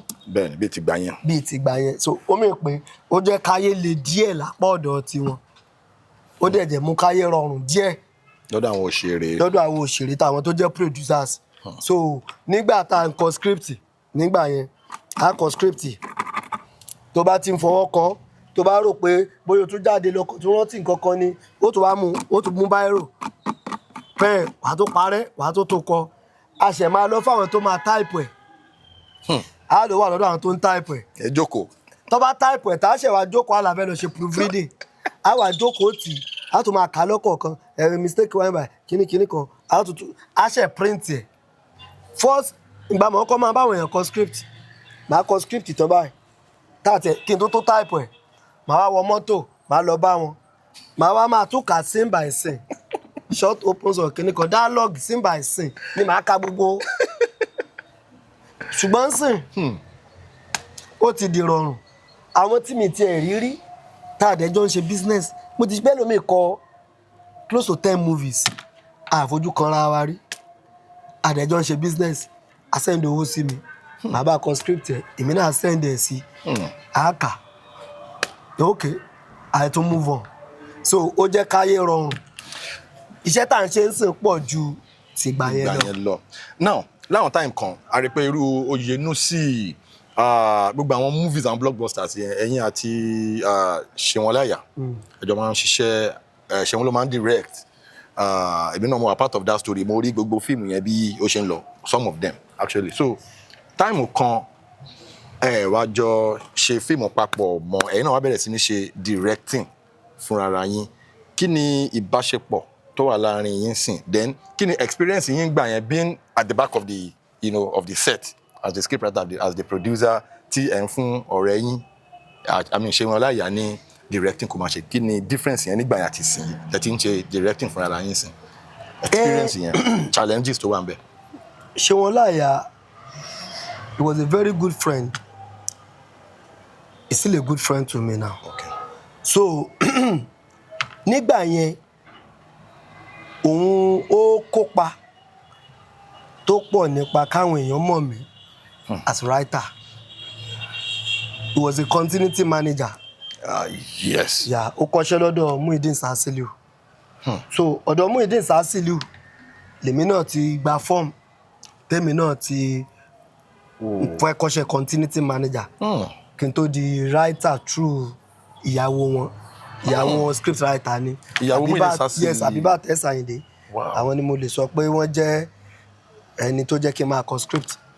Wow. So ọ̀dọ̀ Muideen Sasiliu la ti pàdé in short so a dẹ̀ di ọ̀rẹ́ ṣùgbọ́n gbìyànjú gan nínú ìrìn àjò mi láti máa introduce mi sáwọn èèyàn. Mo ní bọ̀bọ̀ kan torí ń gbà yẹn Yorùbá ńláńlá ló lè fi dialogue ni wọ́n ń sanwó fún wọ́n fẹ́ wo nǹkan tó fẹ́ sọ jáde ọ̀rọ̀ so àwọn Báyọ̀ Tìjání àwọn náà ń lead ní script writing Ibrahim Chatta náà ń kọ script ńgbà yẹn àwọn náà ń direct so òun ló introduce mi mo ní bọ̀bọ̀ kan ọ̀rẹ́ mi kọ́ script òun ló introduce mi sí Fúnkẹ́ Akíndélé. Wow. Yeah, iṣẹ́ tí mo bá Fúnkẹ́ Akíndélé kọ làwọn èèyàn fi mọ̀ mí dáadáa ní industry pé bọ̀bọ̀ yẹn àjẹmẹ́ta ní 2006 2007 mo dẹ̀ ti ń kọ́ láti 2004 ńgbà yẹn. Wow. So mo bá òun náà kọ script náà la fi mọ́ra mo tún bá òun náà kọ script ìyẹn Ṣeun Ọláìyá so gbà ó gbéṣẹ́ fún Muideen ìyàwó Muideen kí Muideen gbé fẹ́mi kémi lọ kọ́ èmi lọ kọ́ gbẹ̀nà fi mi gba ọmọọṣẹ́ ọkọ mi lòun náà ọmọọṣẹ́ ọkọ mi lélẹ́yìí o so bá rí ọ̀rẹ́ nìyẹn so ó gbìyànjú gan so nígbà yẹn èmi rí òun náà mi mọ̀ pé mo máa ability ẹ̀ pé ó good as a director tó dẹ̀ ń ṣe continuity nígbà yẹn tó dẹ̀ ń ṣe continuity táwọn èèyàn ò tí accept ẹ̀ ní directing.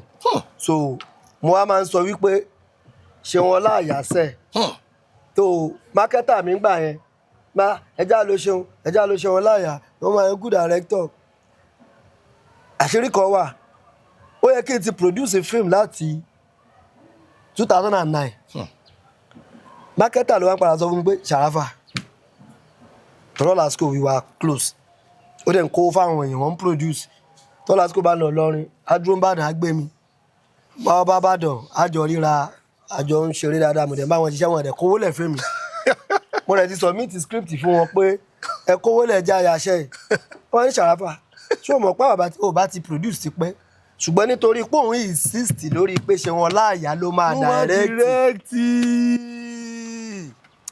ló ṣe tí produce. àwọn ọ̀dẹ̀ tí accept as a director nígbà yẹn. wọ́n accept as a director pé tó o bá ní ṣé o fẹ́ produce ní next 2 months mo fẹ́ produce jágbé Ṣeun lẹ̀. kàmẹ́ni báyìí kó direct. jíjẹ́ ìṣẹ́jọ́ tí wọ́n mú ẹ Ṣeun direct báwọn ti ríṣẹ́ nǹkan tó bọ́mọ kan ṣe ẹ mọ̀ bí àwọn kan kàn sáré kówó kan jọ tí ò tó ya fíìmù tó kàn sáré bá manage ẹ̀ láti ṣe kó kíní kan kó tó wá ó dà ẹ jẹ́ n produce eléyìí náà ni mo wá fi ṣe tàkọ́kọ́ ayé kò tọ́ ló jẹ́ first movie mi mo wá pe Báyọ̀ Tìjání wá direct kó wá tó di pé mo wá fẹ́ àwọn bí iṣẹ́ ń gbà yẹn marketer ò agree fún mi láti lo Ṣeun ayé tuntun ẹni tí ó agree fún mi láti lo Ṣeun lèmi á sọ pé mi fẹ́ direct ẹ̀ fúnra mi so kó tó wá di pé mo wá ní okay mo fẹ́ ṣe ọmọ agúnpopo ọmọ ọ̀dà ìpọ́ mi èṣù náà mo ya fíìmù kan Kúdẹ̀tì Kúdẹ̀tì. Okay. So orúkọ mi kọ́ ló wà bí as producer mo máa ń ya fíìmù tó pé orúkọ mi ò ní sí mẹ́ tó yẹ pé mo ní story mo ṣe gbẹ̀bọ̀ mi ní kọ́ orúkọ mi as producer Kúdẹ̀tì yẹn wàá fi ní ó yá ṣe bẹ́lẹ̀ yìí owó tẹ kó lé ọ̀pọ̀ iṣẹ́ kékeré ni lójú yín ó yá ṣe òun ni ó direct ẹ̀ lé so èmi náà fi wá compensate ẹ̀ so ló fi wá di pé àjọṣe Ayélọ́jà àjọṣe Oyènúsì so everybody fi wá accept ẹ̀ dáadáa ṣùgbọ́n ogún ọmọdé náà wọn lè ṣeré fún ogún ọdún ìjà ọ̀bọ̀rẹ́ jẹ́ ọ̀rọ̀ ló máa ń dínkù so kó tó di pé àwọn èdè àìyedè ó wá a ti parí ẹ̀ ṣùgbọ́n nígbà yẹn tá a sì ń ṣọ̀rẹ́ náà lèmi náà ti mọ̀ pé mo lè direct àti ìṣe Oyènúsì tí mo ti direct Ọmọ Agúnpòpó èmi ni mo direct Ọmọ Agúnpòpó fúnra mi ṣùgbọ́n nítorí pé ó jọ̀rẹ́ mi white máa ṣe máa fi oúnjẹ rẹ̀ èmi mo kọ script èmi ni mò ń produce èmi náà mo tún fẹ́ direct kí ló dé so òun ló ń direct nígbà yẹn. ká tó kúrò lórí questioning nílé ìtawà yìí ṣe ti rí fíìmù Oyènúsì yẹn gangan nígbà tí fíìmù yẹn jáde èmi as a person mo wo fíìmù yẹn technically mo rí àwọn kọ̀ọ̀kan wọ́n pé mo wá ń conclude lọ́kàn ara mi just like everyone else nígbà yẹn náà tó pé this guy ṣe wọn láìyá yìí he is gonna be one of the best directors ní industry wa. Ọ̀gbẹ́ni Sharafa Ọlábọ̀dé Mr. Ayé fíìmù kan Ayé kù síbì kan ẹ ṣe ní táìmù kan then àwọn èèyàn fẹ́ mọ̀ bóyá ṣé lóòótọ́ ló máa ń túyàn bí lẹ́yìn ìgbà tẹ́ni yẹn ti kú wọ́n máa tún wá tún ẹnìyẹn bí ègé tó máa fi ń pè bí Yétúndé bí Babátúndé ṣáwọn kìíní yẹn ṣó rí ìlì gangan lóòótọ́. àwọn baba ńlá wa tí wọ́n sọ pé Yétúndé Babátúndé Yéjídé Ìyábọ̀ ẹni lọ ló bọ̀ wọn ò kì í ṣàgọ̀ so ṣe rí nípa reincarnation pé ṣé ẹni tí wọ́n bí tó ti kú ṣó tún lè padà wá sáyé pẹ̀lú research mi mo lè sọ fún yín pé 100% ó ń ṣẹlẹ̀ ṣe rí àwọn nǹkan kan wà there is difference between being religious and being spiritual ṣe rí ntí religion kọ́ wa a religious person ntí religious person ni wípé wàá follow spiritual experience ẹnìkan. Okay. Ànábì Muhammad sọ pé sallallahu alayhi wa sallam gbogbo nǹkan tí ànábì sọ bánábì ṣe ìgbésí ayé rẹ̀ spiritual experience ànábì wa Muhammad sallallahu alayhi wa sallam òun ni àwa gbọ́dọ̀ máa follow dogmatically you must not question. òun la fi sọ̀rọ̀ bàbá sọ̀rọ̀ àkúdàáyà ò sí nínú Quran so wọ́n jẹ́ ká àwọn àfáà jẹ́ ká mọ̀ pé ẹni tó bá ń wẹ̀ ní hóò torí pé ní islamically kéèyàn wà ní bedroom níwọ̀ nìkan gan o tó gbọ́dọ̀ wẹ̀ ní hóò o tó gbọ́dọ̀ máa cover ara ẹ̀ pẹ̀lú báńkì private party nínú bedroom party ẹ̀ gbọ́dọ̀ cover ẹ̀ nínú bedroom so wípé àwọn tó bá ń wẹ̀ ní hóò ni àwọn jinnu ni wọ́n máa ń rí àwọn wọn lò lẹ́yìn tí wọ́n bá kú tán. Okay. So ẹ̀sìn ó gba ọ̀pọ̀lọpọ̀ nǹkan ní ọ̀dọ̀ wa ní ilẹ̀ adúláwọ̀ so tíwọ̀ kan bá sì sọ pé bákan tí ò bá ti jẹ́ nǹkan tó wà nínú ìwé mímọ́ tí àwọn kan ń tẹ̀lé wọ́n lò ti yapa wá ní ó ti ṣẹ̀ sí Ọlọ́run àbò ti kà àwọn ìwé kan tí ò yẹ kó kà ṣùgbọ́n ní reality ẹni tó bá wá spiritual tó bá ń rìn nílànà ẹ̀mí tó wá Ọlọ́run tó try láti mọ Ọlọ́run tó try láti mọ tó rẹ́ni ara rẹ̀ ṣe rẹ́ni tí ò bá mọ ara ẹ̀ kò lè mọ Ọlọ́run there is something we call science of self-realization ìmọ̀ ìjìnlẹ̀ láti dára ẹni mọ̀ láti discover ara ẹ̀ ìwọ tó o bá ti dára ẹ mọ̀ o ò lè mọ Ọlọ́run tẹ́ bá ní ta ni ẹ́ wà ní this is me aya ẹ ló ń fọwọ́ gbà èmi ní Sharafa Olabode orúkọ ẹ ló sọ ta ni ìwọ gangan so tó bá ní a máa jẹ ìgbádùn lẹ́yìn this life, there is life after life and there is life before life ìyẹn tó pé sọ life after life wà so tó bá lá máa jẹ ìgbádùn lọ́run lẹ́yìn tá a bá kú tán ṣé pẹ̀lú flesh and blood ni flesh is a material thing ni it's composed of matter so láti ọ̀rọ̀ tẹ́ bèrè yẹn pé ṣé èèyàn máa ń táyé wá ọ̀rọ̀ téèyàn mo èèyàn lè ṣàlàyé ẹ̀ láti yànnà náà láti àárọ̀ ọ̀dálẹ́ ni nǹkan kan tí spiritual wa nínú ni wípé you can always ask ìwọ gọ́gọ́ lè béèrè wọ́n á dẹ̀ ṣàlàyé fún ẹ o lè béèrè nǹkan tó o bá rìn bó ṣe yẹ kó o rìn tó o máa jẹ àwọn oúnjẹ kan tó o máa it's good to be a vegetarian tó o live celibate life tó o máa tó jẹ́ pé you only make love in order to reproduce not to enjoy yourself so tó o bá ń rin àwọn ìrìn kan tó ń sùn lásìkò tó yẹ kó o sùn tó ń sùn bó ṣe yẹ kó o sùn tó o máa mùmúkùmù tó o máa jẹjẹkújẹ tó láwọn ọ̀rọ̀ tó ń pè láti bọ́ lọ́run sọ̀rọ̀ ṣó ń faṣẹ́ ni ṣó ní èdè kan láti bọ́ lọ́run sọ̀rọ̀ ìwọ náà mọ̀ wípé ẹ̀mí kan ti ń wà pẹ̀lú ẹ̀ ìwọ náà mọ̀ bèrè tó bá ń ronú wípé iná ò dẹ̀ sí o iná dẹ̀ lè dé o iná máa dé yóò mọ̀ di pé nǹkan tó bá ń rò yóò mọ̀ bá ń tọ́lọ́run ń rò yóò mọ̀ bá lọ so á di wípé ògán lè béèrè pé àwọn tí wọ́n sọ pé àwọn rí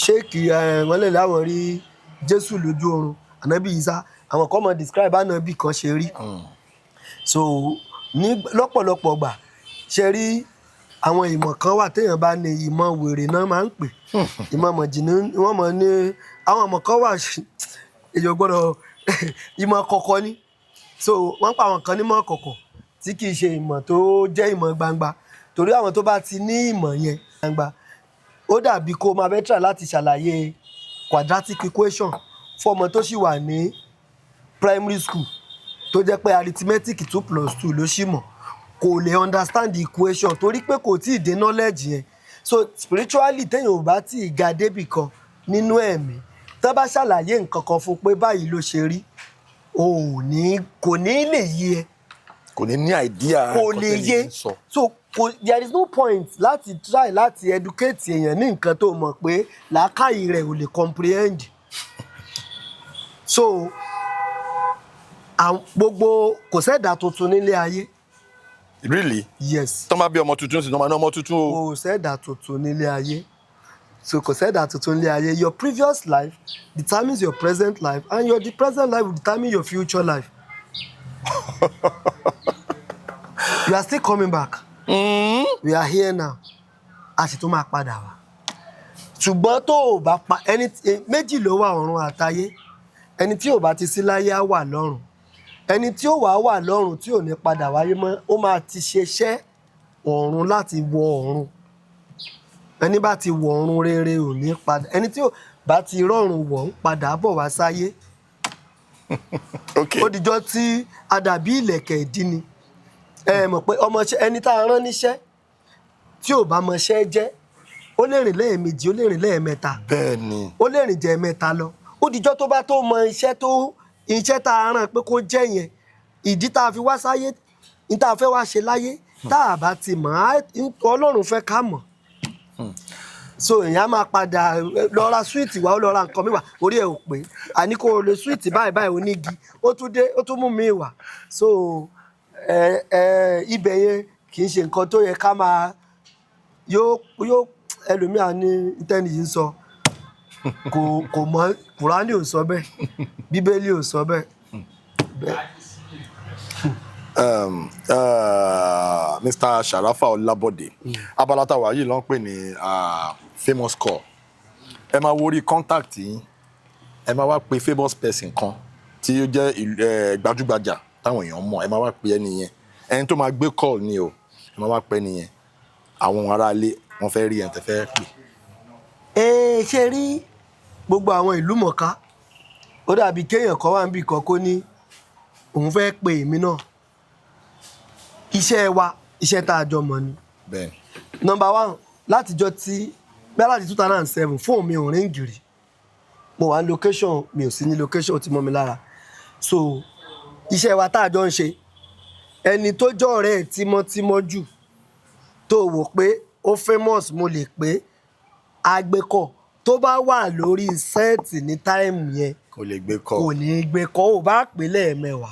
bẹ́ẹ̀ ni. so kò sẹ́ni tí kò yẹ kí n lè pè lọ́wọ́ kan nínú àwọn tá a jọ mọ́ra wa tí ò ní gbé kọ́ ṣùgbọ́n tí ó bá wà níbi tí ò ti lè gbé kọ́ tó ń ṣe mítìn lọ́wọ́ ńkọ́ ó yẹ kí n pe Fẹ́mi Adébáyọ̀ ẹ̀gbọ́n mi pé bra Fẹ́mi ó yẹ kí n lè pè Ibrahim Chatta lọ́wọ́ kan náà tó máa gbé kọ́ kò séyìí tí èèyàn ní guarantee 100% àti tó bá yẹ pé mo mọ̀ pé yes òun ló dúró lọ́ọ̀kan yẹn. ẹ jẹ́ ká try.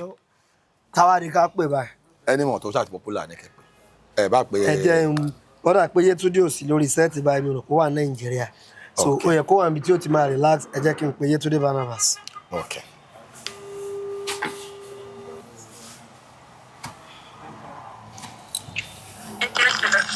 Yétúndé Barnabas ṣé dáadáa ló wà.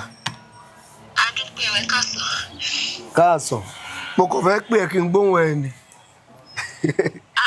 ó ní mo wà lórí interview kan ni wọ́n wá ní famous call wà ń bẹ̀ pé ẹnìkan tá a máa pè tó jẹ́ lùgbọ̀ká tó jẹ́ pé mo mọ̀ pé ó máa gbé call mi lẹ́ẹ̀kan náà mo ní kò sẹ́ni tí ò yẹ kí n pè tí ò ní gbé call tí ó àti wọ́n rántí pé wò ó sí ní location pé ó dà pé ó ń jẹ ìsinmi lọ́wọ́ kò yẹ kí n pè é lọ́wọ́ kankan ò lè gbé call òun ni mo ṣe pè ẹ́.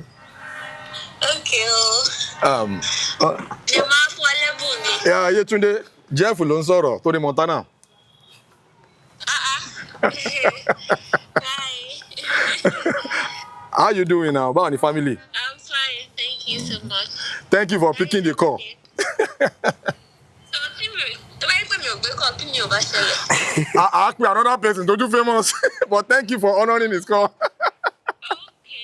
okay, I get it. all right sis. all right, ebudi. All right. tọ́jú ara ẹ̀. Bravo. okay, bravo.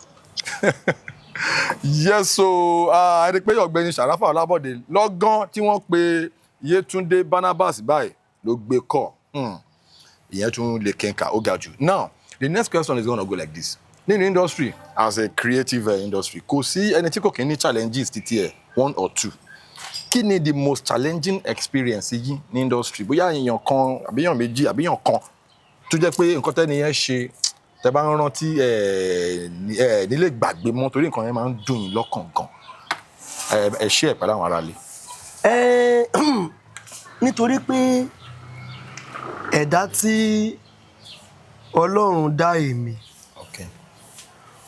mo mọ̀ pé ayé kún fún kòtò àti gegele ayé kún fún ẹ̀rín àti ẹkún èèyàn ò lè máa gbáre kó má gbàbí lọ́jọ́ kan so èmi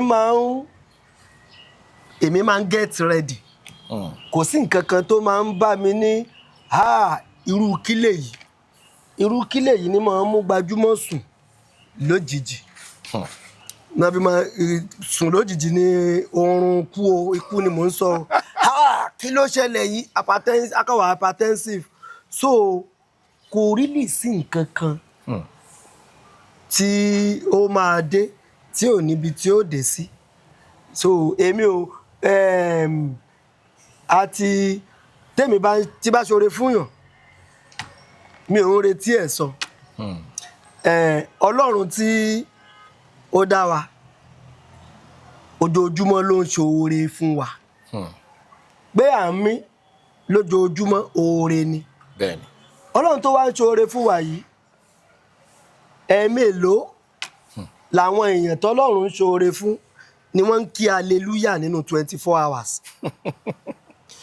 out of 24 hours tó wà nínú ayé fún ẹni tó bá fẹ́ rìn pẹ̀lú Ọlọ́run á pín sọ́nà mẹ́ta 8 hours ńbẹ̀ òun ni yóò mọ̀ fi wá nǹkan tí yóò mọ̀ jẹ to keep body and soul together, not to be rich.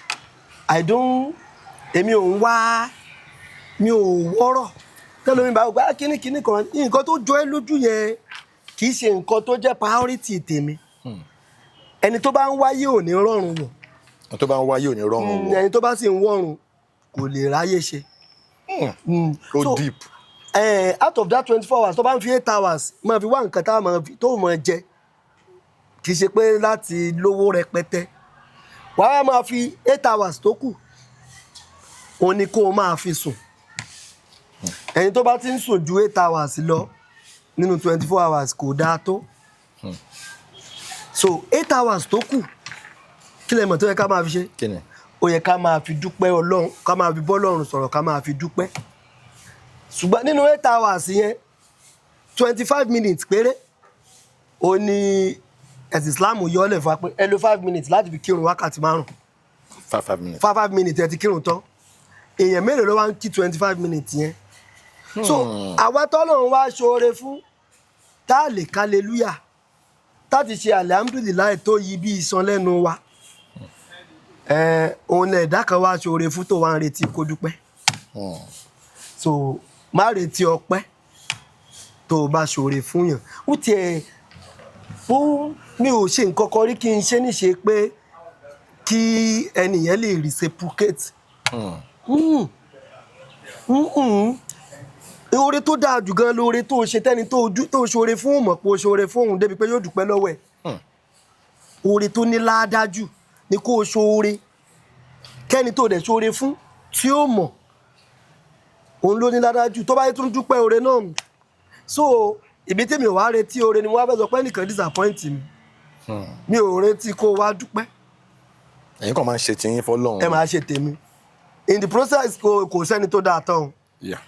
Ibùsùn wa ibi tá à ń gbá yàgbẹ́ kò sẹ́ni wọ́n tọwọ́ bọ̀ bẹ́ẹ̀ báyìí tí wọ́n fi run mú tí ò ní rùn. Ṣùgbọ́n ó rùn jura wọn lọ. Ní tó dáa jù ni pé kí rere rẹ kó gbé wọn gan ju àwọn àṣìṣe rẹ lọ. So mi lè sọ pé nǹkan kan jẹ́ challenges. Nǹkan kan kó o tó rí mi kí n tó sunkún, kó o tó rí mi kí n tó máa ronú. Èmi ò ń ronú. Mo lówó lọ́wọ́ mi ò lówó lọ́wọ́. Torí mo mọ̀ pé tí n bá nílé nì màá tó ní lọ́la. Mo ti ń bá life mi yí bẹ́ẹ̀ tipẹ́. Ẹ jọ̀ọ́ nínú àwọn fíìmù yín èwo lẹ ṣe tó jẹ́ pé ó wà very challenging jù pé movie yìí nígbà tá a dé oko movie ló fún mi wàhálà jù eléyìí ló rọrùn jù èwo ni? Kò sí fíìmù mi tí mo ṣe tí ò ná mi ní wàhálà. Kò sí oko mi ìfẹ́ ya fíìmù tán lẹ́ẹ̀kan rí. Pé our location a dẹ̀ ti parí ẹ̀ máa ń bírèkì tá a tuntun yà tá a ní yàtọ̀ tó wó máa tán tá a tuntun bọ́ sí location tá a tuntun yà síbẹ̀síbẹ̀ tí fíìmù yẹn máa fi jáde ńgbà mi gbogbo fíìmù mi kò sí fíìmù tó jẹ́ pé gbogbo ohun tí mo kọ́ bẹ̀ la yà ó láǹfààní àti dùn ju bó ṣe dùn tó lójú àwọn èèyàn lọ. Àtún yàtọ̀ nítorí pé màá fẹ́ kó dáa ayé kò tọ́ mo rántí nínú ìgbà àwẹ̀ láyà ńgbà yẹn nígbà Ramadan. Nígbà ya mo ń jáwẹ̀ Bùráfẹ́mi bàtà ọkọ bẹ̀rẹ̀ làyírọ̀ bó ṣe wà yìí ní kẹ́ ẹ ṣe yá ẹjẹ́ àyà kìíní kan à ń yà nígbà tó yá Bùráfẹ́mi ò ní ṣàráfà áfà mi kí ló ṣẹlẹ̀ ẹ̀sìn yìí wọ́n ní pé kákàndọ́gbọ́n wá ẹ yá. So adẹ̀yà àparí ẹ̀ àtúmọ̀jọ́ mi àtúlọ̀ fi parí ẹ̀ láyé kò tọ́ ayé tuntun bí ẹ̀ẹ̀mejì ẹ̀ẹ̀mẹ́ta mo yá ká tó parí ẹ̀ ká tó wá lóye inú sí oyè ní sì bá tó ẹ̀ẹ̀mẹ́ta tá a yá síbẹ̀síbẹ̀ àtúnyà tán tá a fi gbé jáde. So kò sí fíìmù kankan tí so ló fi jẹ́ pé these days pẹ̀lú owó tá a fi ya fíìmù àwọn fíìmù yẹn gbà yẹn ó pọ̀ mo ṣe máa fẹ́ try láti èmi ní Yorùbá movie industry mo kàn ń lo Akeem effect. Yes. Kò kí n ṣe mọ́fì torí inú Òṣùmàrè ni àwọn èèyàn ti. Òṣùmàrè ọdún Akeem effect mo kọ́ máa ń nígbà tá Akeem ṣe effect fún ọmọ agúnpọ̀pọ̀ ó ṣe ayé lọ́jà tí mo fẹ́ ṣe òkú ẹ pé accident ṣẹlẹ̀ àwọn èèyàn tó débẹ̀ gan tó wọ́n rò pé òkú èèyàn ló wà nílẹ̀ lóòótọ́ ni so mo máa ń fẹ́ kí nǹkan kó reach mo yá accident nǹkan nínú ayé labówó mọ́tò tí mò ń lò ń gbà yẹn àárọ̀gbọ́n dá sí mi àwọn èèyàn rò pé mo bà gbogbo mọ́tò yẹn jẹ́ nítorí pé mo fẹ́ yá accident so màá ní láti máa wù pé irọ́ mi kò fẹ́ kákan ṣe ariwo káwọn èèyàn kan gbọ́ ariwo pé bẹ́ẹ̀ mọ́tò jẹ́ accident no ọwọ́ gélẹ̀ gíláàsì ti fọ́ kíníkíní so because I want so nísìn kò àti ìyàwọn fíìmù bẹ́ẹ̀ yẹn láwọn táìmù yìí tó bá lọ sí YouTube kò wà encouraging owó tẹ́wàá náà ó ti máa pọ̀ jù. kí ni so gbogbo fíìmù mi ló wà challenge. gbogbo àwọn experience tẹ kálẹ̀ yìí your báwo mo ṣe fẹ́ pè your ability kan mo wọ́n òyìnbó kan tí mo fẹ́ lò your expertise tó bá ti dọ̀rọ̀ filmmaking ó tó máa ń top notch gan ẹ máa ń lọ sí extreme láti achieve àwọn films yìí tí ẹ bá wá wo big screen sí Netflix ní cinema ni ẹ máa rí wípé nǹkan tó ń ṣẹlẹ̀ nísìn ẹ̀yin ti ń ṣe látìgbà yẹn èmi kàn ń feel pé bí tí géèmù ti dé báyìí sìn big screen yẹn gangan big screen ló yẹ kẹ́ wà story writing technicalities everything effect. a ti sọ lẹ́ẹ̀kan iṣẹ́ ń lọ lórí ẹ̀ Ọlọ́run ló lásìkò lọ́wọ́ ṣùgbọ́n tásìkò yẹn bá ti dé ó ti dé nìyẹn. torí a lot of people tó ń ní opportunity big screen sí ẹ mọ̀ pé ilé ayé ta wà visibility ni ẹlòmíì tó bá ti ń kọ̀ọ̀kan tó ti ń plan iṣẹ́ kan àwọn tó bá ń rí ló máa lọ́kàn ẹ̀ máa fà sí ó lè jẹ́ pé people like you tó jẹ́ pé the efficiency the depth time man lọ when it comes to filmmaking. ọ̀pọ̀lọpọ̀ big screen ni wọ́n ti pè mí sí. okay. tó jẹ́ pé. please come and be part of this one. bọ̀ Ọlọ́run ò jẹ́ kí timing tó máa pè mí sí kó wà òkè pẹ̀lú èmi. okay. kì í ṣe pé bóyá àwọn producers Fẹ́mi Adébáyọ̀ Ṣàráfà Adébáyọ̀ ti jáde.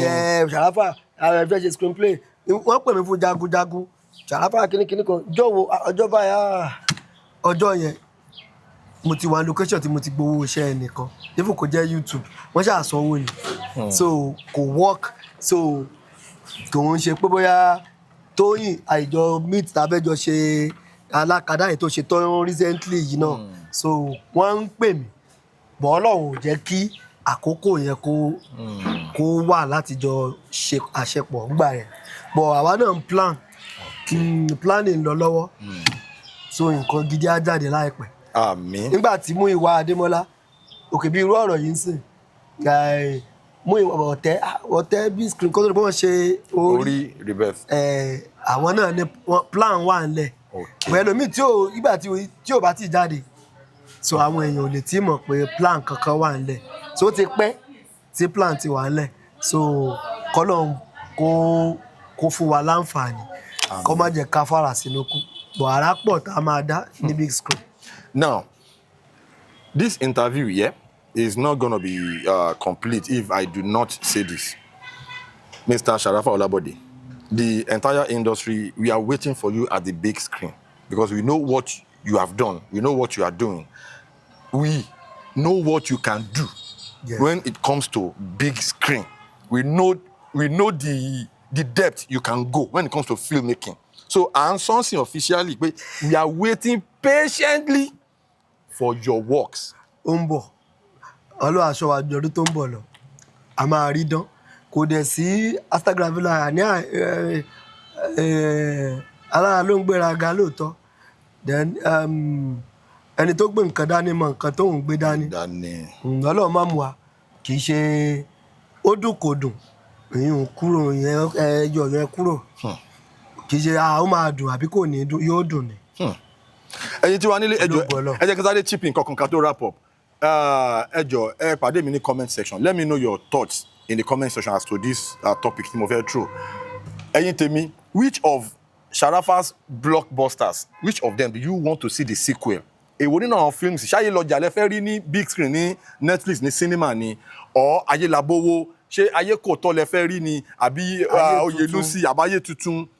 ẹ jọ̀ọ́ meet me up in the comment section let me know the one that you know that okay ẹ jọ̀ọ́ ẹ kọ́kọ́ fún wa ní sequel eléyìí iná Mr. Sharafa Olabode meet me up in the comment section bóyá ìyẹn máa trigger mind wọn decision wọn láti sọ pé okay ṣé kò tẹ fẹ́ nìyẹn ẹ jẹ́ kí n fún yín lélẹ̀ jẹ ní big screen I'll be waiting for you guys to, to join me in the comment section. Now, ká wrap it up. Ọ̀rọ̀ ìgbìyànjú wo lẹ ní fún àwọn fans yín? Then ọ̀rọ̀ ìgbìyànjú wo lẹ ní fún àwọn filmmakers tó ṣẹ̀ṣẹ̀ ń join or àwọn tó wà ní industry bye. Ìgbìyànjú tí mo ní ojú wípé gbogbo nǹkan tí èèyàn bá fẹ́ ṣe.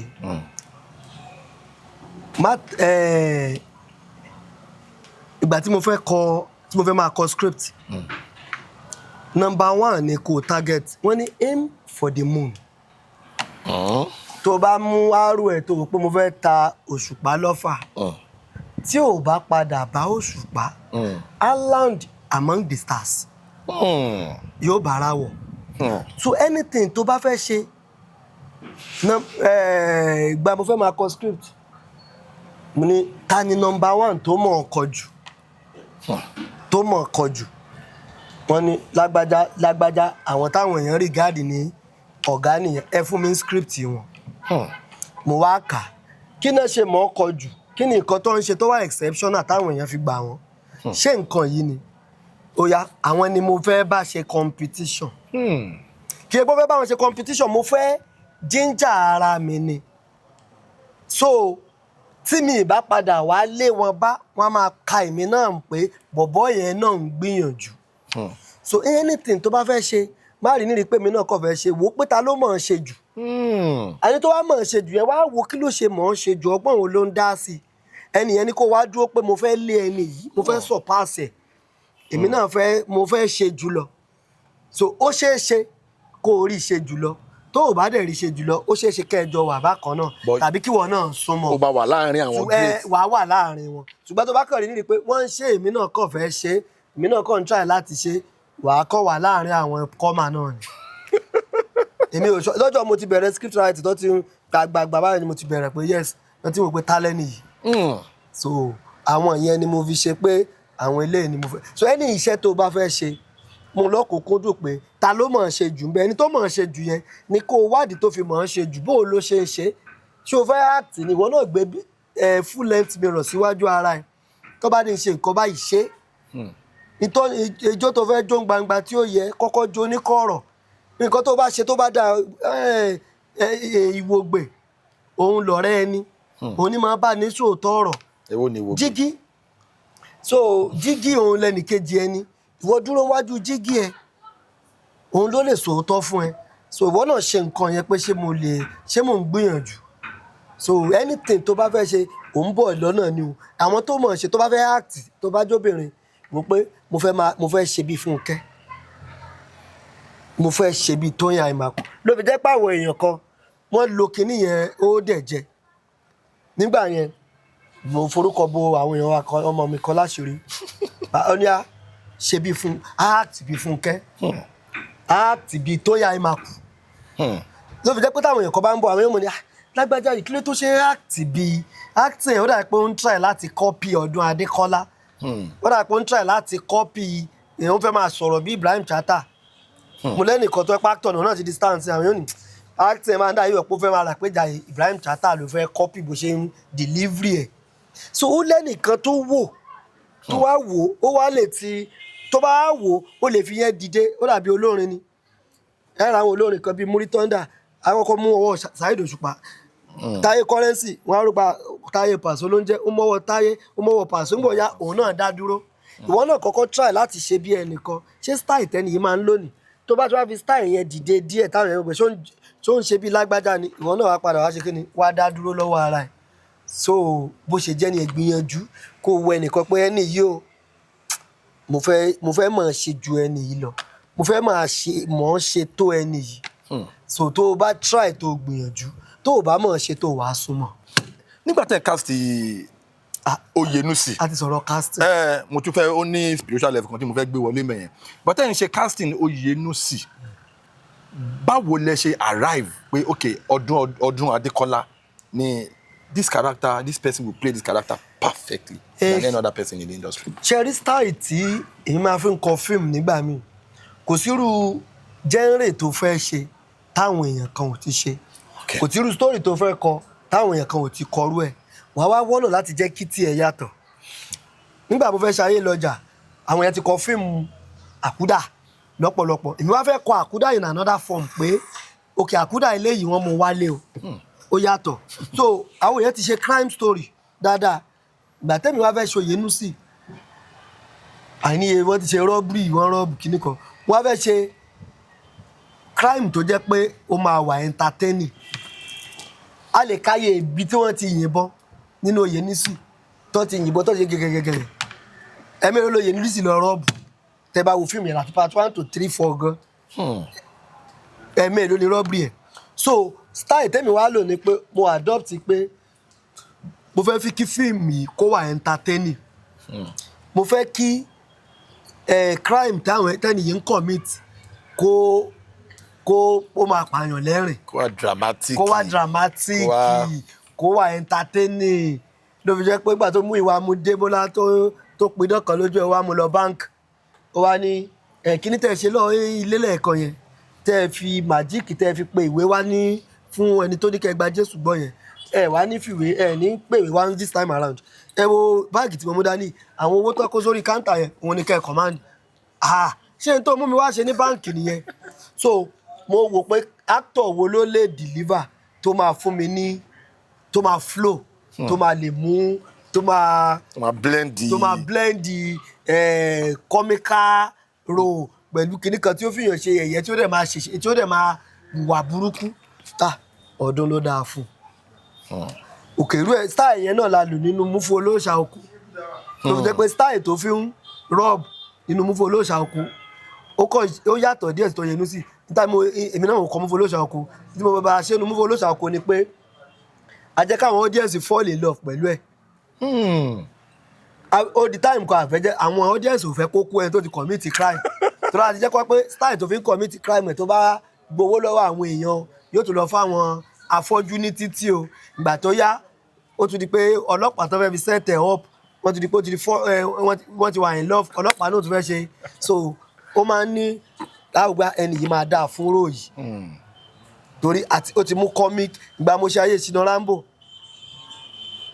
Ibrahim Chatta ló play lead role torí pé mi ì fẹ́ kí yẹn lọ ní kó ní comical aspect nínú rárá agbára àti pé gẹ́gẹ́ bí nǹkan research tí mo ṣe ń gbà yẹn pé ọ̀rá pé Ẹdó ni Ṣínà Rambo ti wá so mo fẹ́ kẹ́niyẹn mixture of English kó máa mo cast Ibrahim fún mo pé òun máa deliver fún mi which tí wọ́n ṣe so as a writer o lè ní picture pé nǹkan báyìí ni mo fẹ́ kélé yìí kó tell Ayélabówó is a serious story tó wá mix pẹ̀lú comedy Fẹ́mi òkèní ọ̀rọ̀ serious story pẹ̀lú ọ̀rọ̀ owó but wọn kálukú ò fẹ́ gbówó lẹ̀ wọ́n dẹ̀ so ẹlòmíà wo fíìmù yẹn wá ní mo dẹ̀ like fíìmù yẹn comedy film it's a serious story but mo mix méjèèjì papọ̀ so irú story tá a bá fẹ́ tell ló máa determine irú èèyàn tí máa wò pé ẹni báyìí ni ká lò.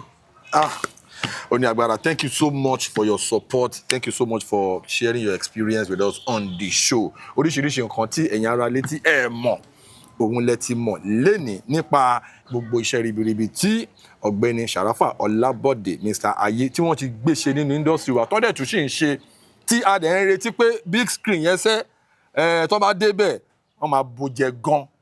Bẹ́ẹ̀ ni, thank you so much. I really appreciate you. You are welcome, my brother. Ẹ̀yin tí wà nílé, as I come to the end of this show, Unscripted with Jeff Owolewa.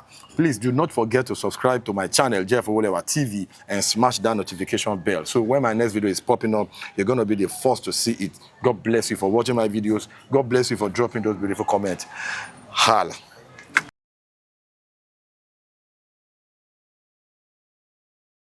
Please subscribe to my YouTube channel and press the notification button.